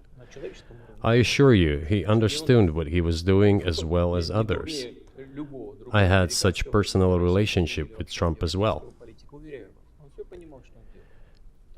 It is not about the personality of the leader, it is about the elite's mindset. If the idea of domination at any cost, based also on forceful actions, dominates the American society, nothing will change. It will only get worse. But if, in the end, one comes to the awareness that the world has been changing due to the objective circumstances, and that one should be able to adapt to them in time, using the advantages that the US still has today, then perhaps something may change. Look, China's economy has become the first economy in the world in purchasing power parity. In terms of volume, it overtook the US a long time ago. The USA comes second, then India, 1.5 billion people, and then Japan, with Russia in the fifth place. Russia was the first economy in Europe last year, despite all the sanctions and restrictions. Is it normal from your point of view? Sanctions, restrictions, impossibility of payments in dollars, being cut off from SWIFT services, sanctions against our ships carrying oil, sanctions against airplanes, sanctions in everything, everywhere. The largest number of sanctions in the world which are applied against Russia. And we have become Europe's first economy during this time. The tools that US uses don't work. Well, one has to think about what to do. If this realization comes to the ruling elites, then yes, then the first person of the state will act in anticipation of what the voters and the people who make decisions at various levels expect from this person. Then maybe something will change. But you're describing two different systems. You say the leader acts in the interest of the voters, but you also say these decisions are not made by the leader, they're made by the ruling classes. You've run this country for so long, you've known all these American presidents. What are those power centers in the United States, do you think? Like, who actually makes the decisions?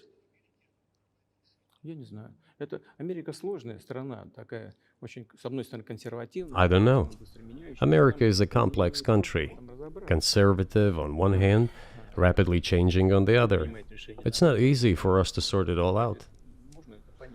Who makes decisions in the elections? Is it possible to understand this when each state has its own legislation? Each state regulates itself? Someone can be excluded from elections at the state level.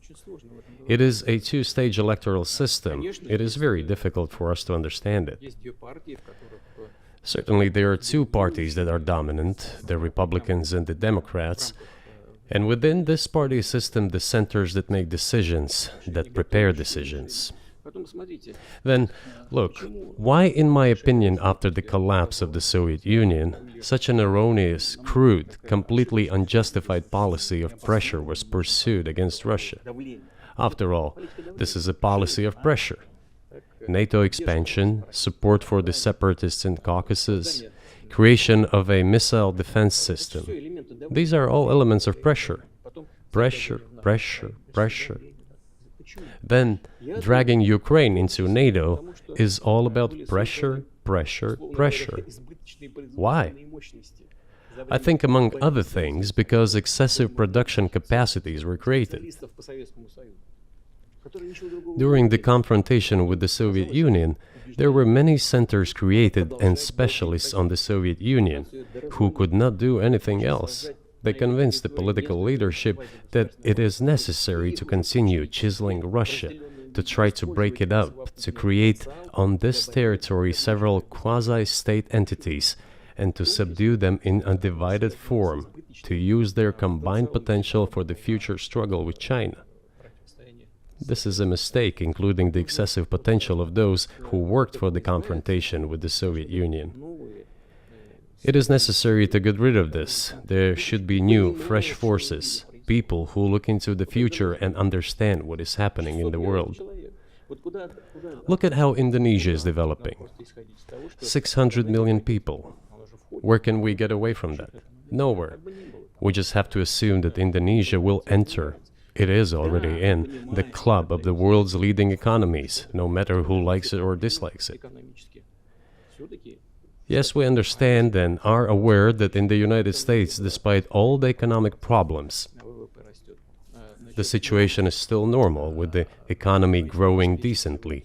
The GDP is growing by 2.5%, if I'm not mistaken. But if we want to ensure the future, then we need to change our approach to what is changing. As I already said, the world would nevertheless change, regardless of how the developments in Ukraine end. The world is changing. In the United States themselves, experts are writing that the United States are nonetheless gradually changing their position in the world. It is your experts who write that. I just read them. The only question is how this would happen, painfully and quickly, or gently and gradually. And this is written by people who are not anti-American. They simply follow global development trends. That's it. And in order to assess them and change policies, we need people who think, look forward, can analyze and recommend certain decisions at the level of political leaders. I just have to ask, you've said clearly that NATO expansion eastward is a violation of the promise you all were made in 1990. It's a threat to your country. Right before you sent troops into Ukraine, the Vice President of the United States went to the Munich Security Conference and encouraged the President of Ukraine to join NATO. Do you think that was an effort to provoke you into military action? Мы просто, я еще раз повторяю, мы многократно предлагали... I repeat once again, we have repeatedly proposed to seek a solution to the problems that arose in Ukraine after 2014 coup d'etat through peaceful means. But no one listened to us. And moreover, the Ukrainian leaders who were under the complete US control suddenly declared that they would not comply with the Minsk agreements. They disliked everything there and continued military activity in that territory. Шло освоение этой территории натовскими военными структурами. Под видом различных центров. And in parallel, that territory was being exploited by NATO military structures under the guise of various personnel training and retraining centers. They essentially began to create bases there. That's all. Ukraine announced that the Russians were a non-titular nationality, while passing the laws that limit the rights of non-titular nationalities in Ukraine. Ukraine, having received all these southeastern territories as a gift from the Russian people, suddenly announced that the Russians were a non-titular nationality in that territory. Is that normal? All this put together led to the decision to end the war that neo-Nazis started in Ukraine in 2014. Do you think Zelensky has the freedom to negotiate a settlement to this conflict?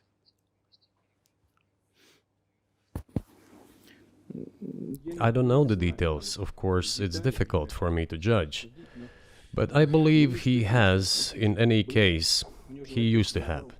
His father fought against the fascists, Nazis, during World War II.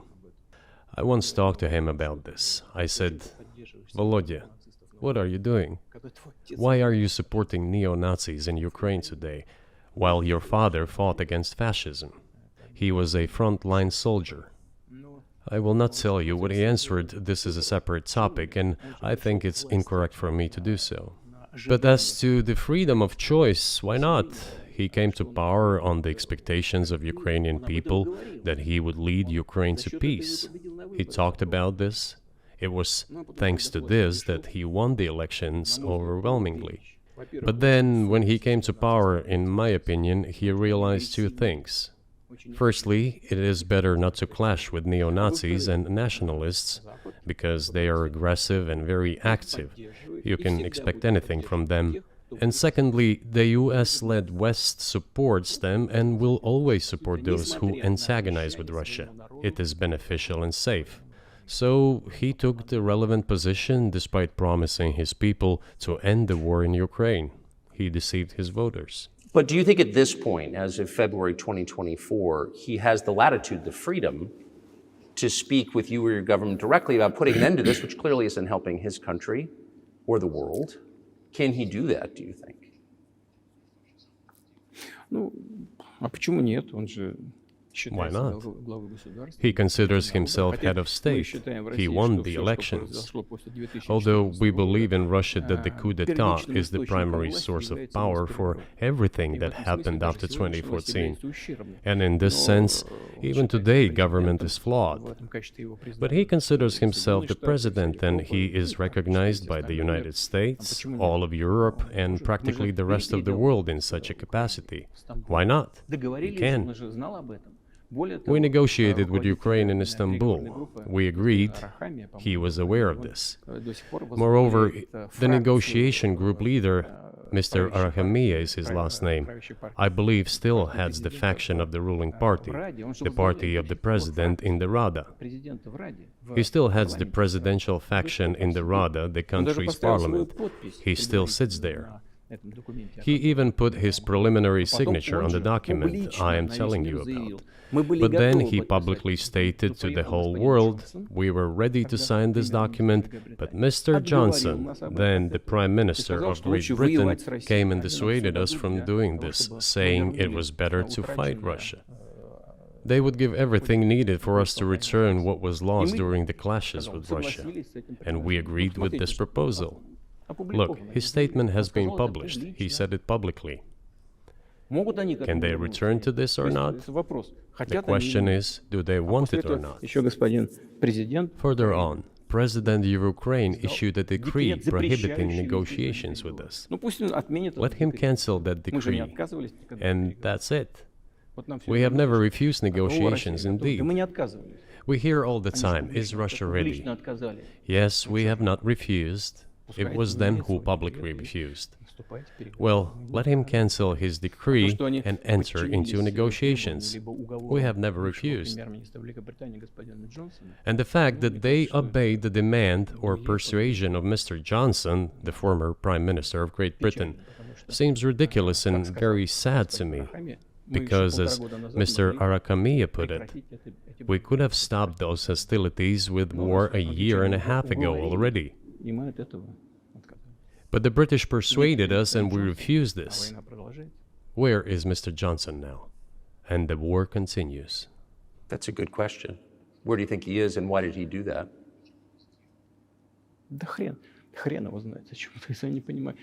Hell knows. I don't understand it myself. There was a general starting point. For some reason, everyone had the illusion that Russia could be defeated on the battlefield. Because of arrogance, because of a pure heart, but not because of a great mind. You've described the connection between Russia and Ukraine. You've described Russia itself a couple of times as orthodox. That's central to your understanding of Russia. You've said you're orthodox. What does that mean for you? You're a Christian leader by your own description. So what effect does that have on you?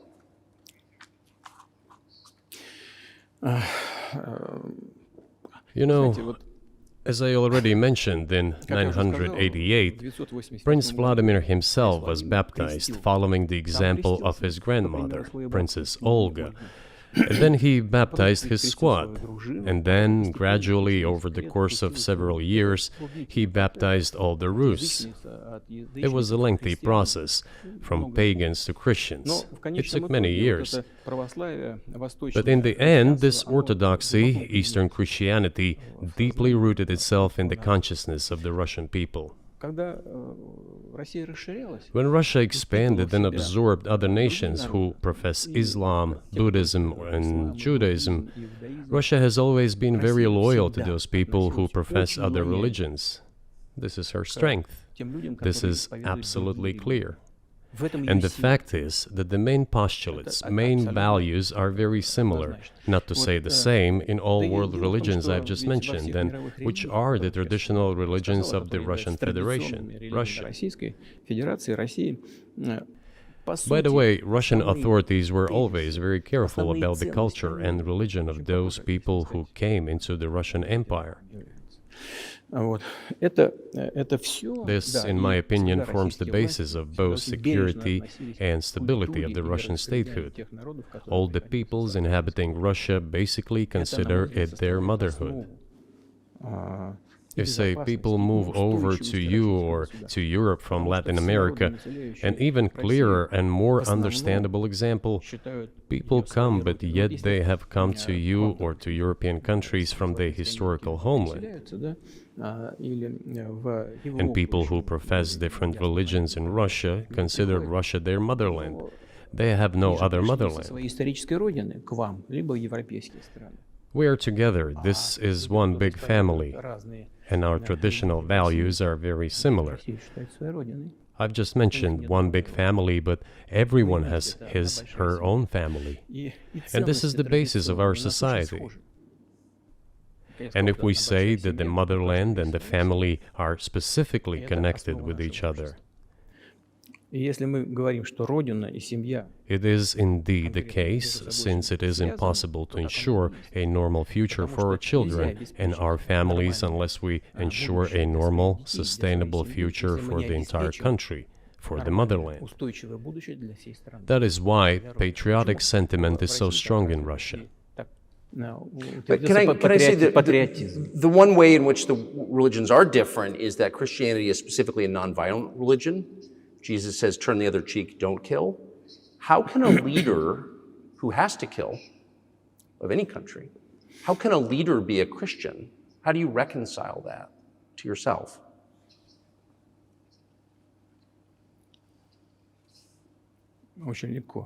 It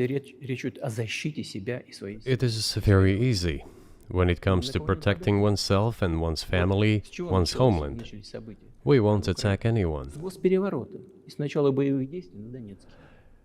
When did the developments in Ukraine start? Since the coup d'etat and the hostilities in Donbass began, that's when they started. And we're protecting our people, ourselves, our homeland, and our future. As for religion in general,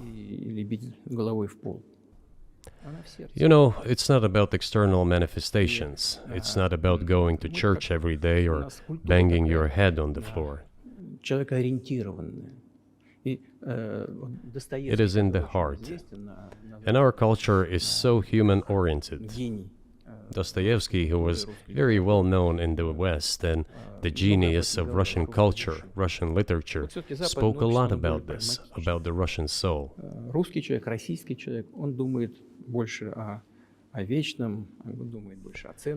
After all, Western society is more pragmatic. Russian people think more about the eternal, about moral values. I don't know, maybe you won't agree with me, but Western culture is more pragmatic after all.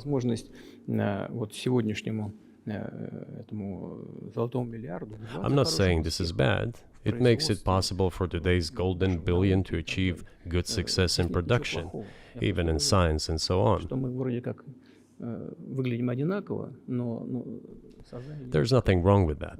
I'm just saying that we kind of look the same, but our minds so are do you built a see little the different. supernatural at work as you look out across what's happening in the world now? Do you see God at work? Do you ever think to yourself, these are forces that are not human?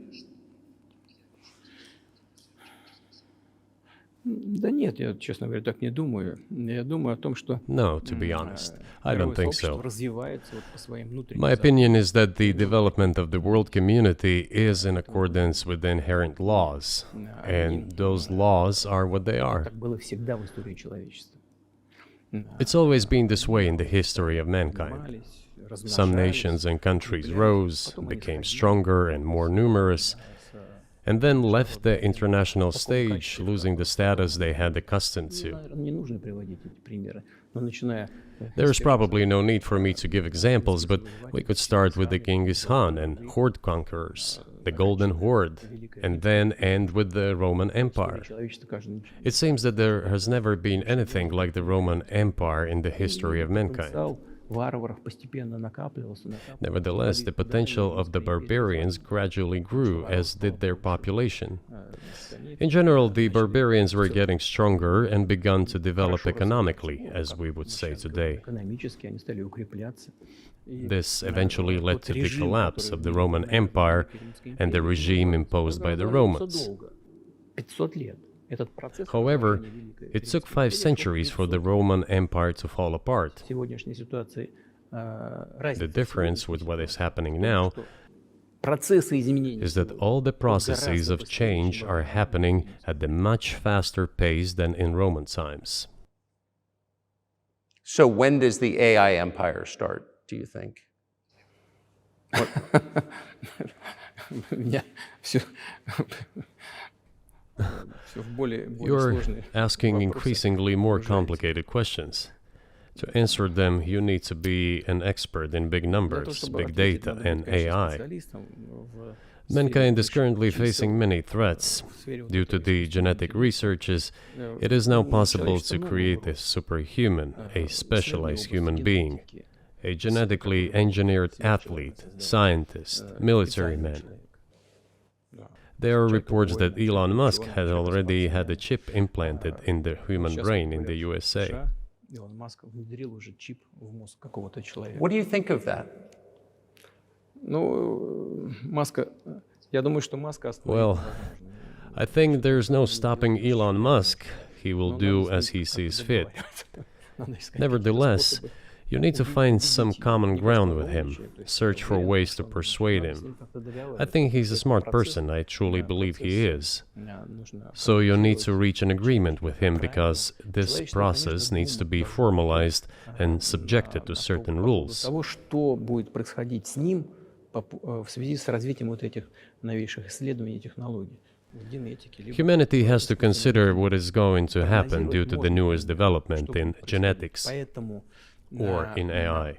вот One тогда, can make an когда approximate человечество prediction of what will почувствовало happen. угрозу своему существованию от ядерного оружия, все начали обладатели ядерного Once оружия начали mankind между собой felt an договариваться, existential потому что threat coming понимали, from что nuclear их weapons, неаккуратное применение all может nuclear привести nations к began to полному come to тотальному terms with one another since Когда they realized наступит the понимание negligent того, use of nuclear weaponry could беспредельное, drive бесконтрольное humanity to развитие extinction. искусственного интеллекта, либо генетики, либо еще каких-то современных направлений, остановить которые невозможно. It is impossible to Исследования stop будут, research так in же, как genetics невозможно было or скрыть AI что today, такое эпоха just as it was человечества, impossible to невозможно stop the use of gunpowder исследовать back in в the той или day. другой области. Эти исследования все равно будут. Но когда человечество почувствует угрозу для себя, But as soon as we человечества в целом, realize that the threat тогда мы comes from unbridled and uncontrolled development of AI, or genetics, or any other field, the time will come to reach an international agreement on how to regulate these things. I appreciate all the time you've given us. I just got to ask you one last question, and that's about someone who's very famous in the United States, probably not here, Evan Gershkovich, who's the Wall Street Journal reporter. He's 32, and he's been in prison for almost a year. This is a huge story in the United States, and I just want to ask you directly, without getting into the details of it or your version of what happened, if as a sign of your decency, you would be willing to release him to us and we'll bring him back to the United States.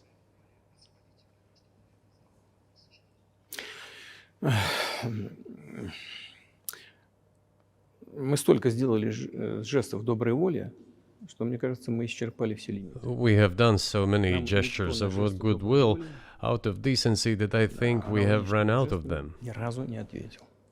Но We have never seen anyone reciprocate to us in a similar manner. что мы However, in theory, we can say that we do not rule out that we can do не that исключаем того, что мы можем это if our сделать partners при take reciprocal steps. встречном движении со стороны наших When I talk about the partners, I first of all refer to special services. представителей специальных служб. Special services are in contact with one another. They are talking about the matter in question. На то, чтобы не решить это. There is no taboo to settle this Мы issue. готовы ее решать. We are willing to solve Там it. есть определенные условия, которые But there are certain terms being discussed via special services по channels. партнерским каналам между спецслужбами. I believe an agreement can be reached. Да. So typically, I mean, this stuff has happened for obviously centuries. One country catches another spy within its borders, it trades it for one of its own intel guys in another country. I think what makes, and it's not my business, but what makes this different is the guy's obviously not a spy, he's a kid.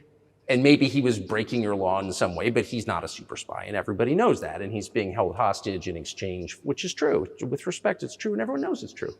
So maybe he's in a different category maybe it's not fair to ask for somebody else in exchange for letting him out. Maybe it degrades Russia to do that. Вы знаете, можно как угодно говорить, что такое шпион, что не шпион. You know, you can give different interpretations to what constitutes a spy, but there are certain things provided by law.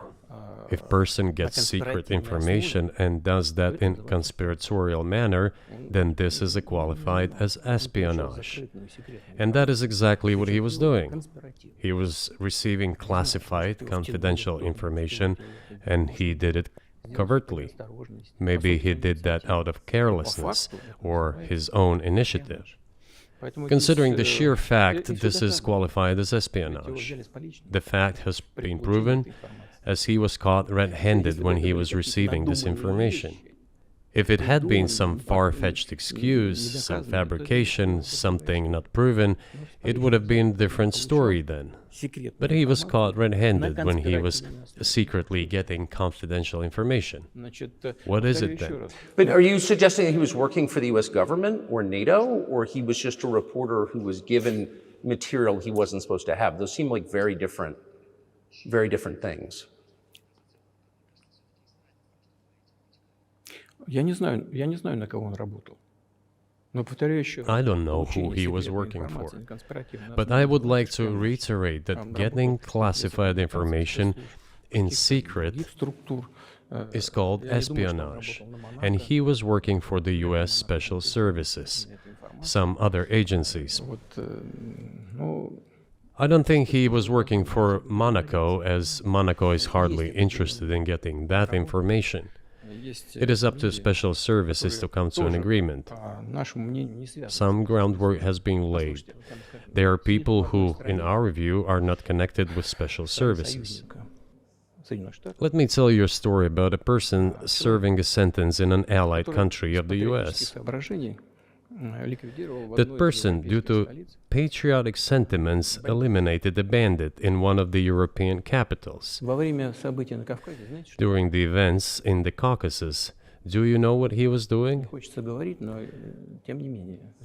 I don't want to say that, but I will do it anyway. He was laying our soldiers, taken prisoner, on the road and then drove his car over their heads. What kind of person is that? Can he even be called human? But there was a patriot who eliminated him in one of the European capitals. Whether he did it of his own volition or not, that is a different question. Yeah, but Evan Gershkovich didn't do that. I mean, that's a completely different. I mean, this is a 32-year-old newspaper reporter. He committed something different. He's not just a journalist. I reiterate, he's a journalist who was secretly getting confidential information. Yes, it is different, but still, I'm talking about other people who are essentially controlled by the US authorities, wherever they are serving a sentence. There is an ongoing dialogue between the special services. This has to be resolved in a calm, responsible, and professional manner. They are keeping in touch, so let them do their work. I do not rule out that the person you refer to, Mr. Gershkovich, may return to his motherland. By the end of the day, it does not make any sense to keep him in prison in Russia. We want the US Special Services to think about how they can contribute to achieving the goals our special services are pursuing. We are ready to talk. Moreover, the talks are underway. And there have been many successful examples of these talks crowned with success. Probably this is going to be crowned with success as well. But we have to come to an agreement. I hope you let him out. Mr. President, thank you. I also want him to return to his homeland at last. I'm absolutely sincere. But let me say once again, the dialogue continues. The more public we render things of this nature, the more difficult it becomes to resolve them. Everything has to be done in calm manner. I wonder if that's true режиме. with the war, though. Also, I mean, I guess I want to ask one more question, which is, and maybe you don't want to say so for strategic reasons, but are you worried that what's happening in Ukraine could lead to something much larger and much more horrible? And how motivated are you just to call the U.S. government and say, let's come to terms?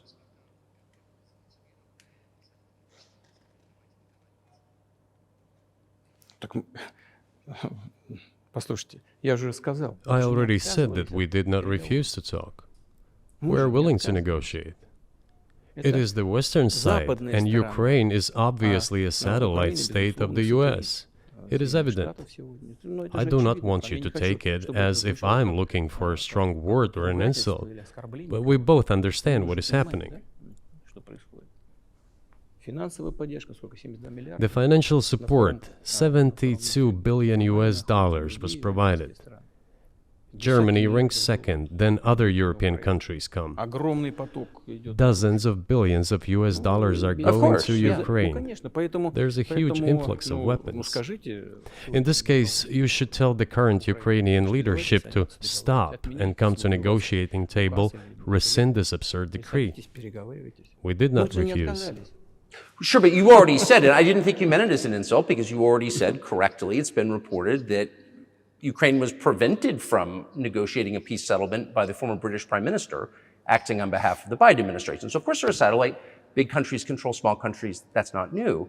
And that's why I asked about dealing directly with the Biden administration, which is making these decisions, not President Zelensky of Ukraine. Но если администрация Зеленского на Украине отказалась от переговоров, well, if the Zelensky administration in Ukraine refused to negotiate, I assume they did it under the instruction from Washington. If Washington believes it to be the wrong decision, let it abandon it. Let it find a delicate excuse so that no one is insulted. Let it come up with a way out.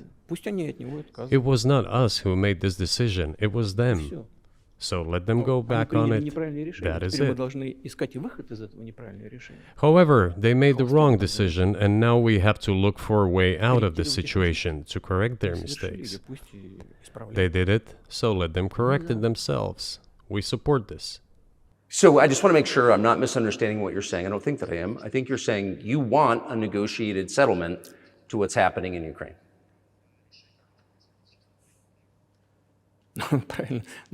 Right. And we made it. We prepared a huge document in Istanbul that was initialed by the head of the Ukrainian delegation. He affixed his signature to some of the provisions, not to all of it. He put his signature and then he himself said, we were ready to sign it and the war would have been over long ago, 18 months ago. However, Prime Minister Johnson came, talked us out of it, and we missed that chance. Well, you missed it, you made a mistake, let them get back to that, that is all. Why do we have to bother ourselves and correct somebody else's mistakes? I know one can say it is our mistake. It was us who intensified the situation and decided to put an end to the war that started in 2014 in Donbass, as I have already said, by means of weapons. Let me get back to further in history. I already told you this. We were just discussing it. Let us go back to 1991, when we were promised that NATO would not expand, to 2008, when the doors to NATO opened to the declaration of state sovereignty of Ukraine, declaring Ukraine a neutral state. Let us go back to the fact that NATO and US military bases started to appear on the territory of Ukraine, creating threats to us. Let us go back to coup d'etat in Ukraine in 2014. It is pointless though, isn't it? We may go back and forth endlessly, but they stopped negotiations. Is it a mistake? Yes. Correct it. We are ready. What else is needed? Do you think it's too humiliating at this point for NATO to accept Russian control of what was 2 years ago Ukrainian territory? Я же сказал, I said, let them think how to do it with dignity. There are options if there is a will. Варианты есть. Но если такое желание. Up until now, there has been the uproar and screaming about inflicting a strategic defeat on Russia on the battlefield. Добиться стратегического поражения России, поражения на Now they are apparently coming to realize that it is difficult to achieve, if possible at all. In my opinion, it is impossible by definition. It is never going to happen. Мне кажется, сейчас It seems to me that now those who are in power in the West have come to realize this as well. это осознание пришло. Подумайте теперь. If so, if the realization has set in, they have to think what to do Больше next. того, We are ready for this dialogue. Would you be willing to say, congratulations, NATO, you won, and just keep the situation where it is now? ну, вы знаете, это предмет переговоров. You know, it is a subject matter for the negotiations. No one is willing to conduct, or, to put it more accurately, Точнее сказать, хотят. they are willing but do not know how to do it. Я не только вижу, I know they want я to. знаю, что It is not just I see it, but I know they do want it. But they're struggling to understand how to do it. They have driven the situation to the point where we are at. It is not us who have done that. It is our partners, opponents who have done that. Well, now let them think how to reverse the situation. We're not against it. It would be funny if it were not so sad. Да, было бы смешно, если бы не было так грустно. This endless mobilization in Ukraine, the hysteria, the domestic problems, sooner or later it will result in agreement. Истерика, там, внутренние проблемы. You know, this probably sounds strange given the current situation, Все равно мы договоримся. И but the relations between the two peoples will be может, даже rebuilt странно в anyway. сегодняшней ситуации прозвучит. It will take a lot of time, but they will heal. Между народами восстановится. Потребуется много времени. I'll give you very unusual examples. Совсем приведу вам необычный пример. There is a combat encounter on the На поле боя battlefield. происходит Here's a specific example. Ukrainian soldiers got encircled. This is an example from real life. украинская Our soldiers were shouting to them, "There is no chance. Surrender yourselves. Come out and you will be alive." Наши солдаты им кричат. Suddenly, the Ukrainian soldiers were screaming from there in Russian, perfect Russian, saying, Вдруг оттуда "Russians, do not surrender." на хорошем русском And all of them и perished. не сдаются. They still identified themselves as Russian. Они до сих пор русскими себя ощущают. В этом смысле то, что What is происходит, happening is, to a certain extent, an element of a civil war. и все Everyone думают, in the West thinks that the Russian people have been split by hostilities forever. что растащили No, одну they часть, will be reunited. Нет, The unity is still there. воссоединение произойдет. Оно никуда и не делось. Why are the Ukrainian authorities dismantling the Ukrainian Orthodox Church? Растаскивают русскую православную церковь. Because it brings together not only the territory, Объединяет не территорию. it brings together our souls. И никто No one will be able to separate the soul.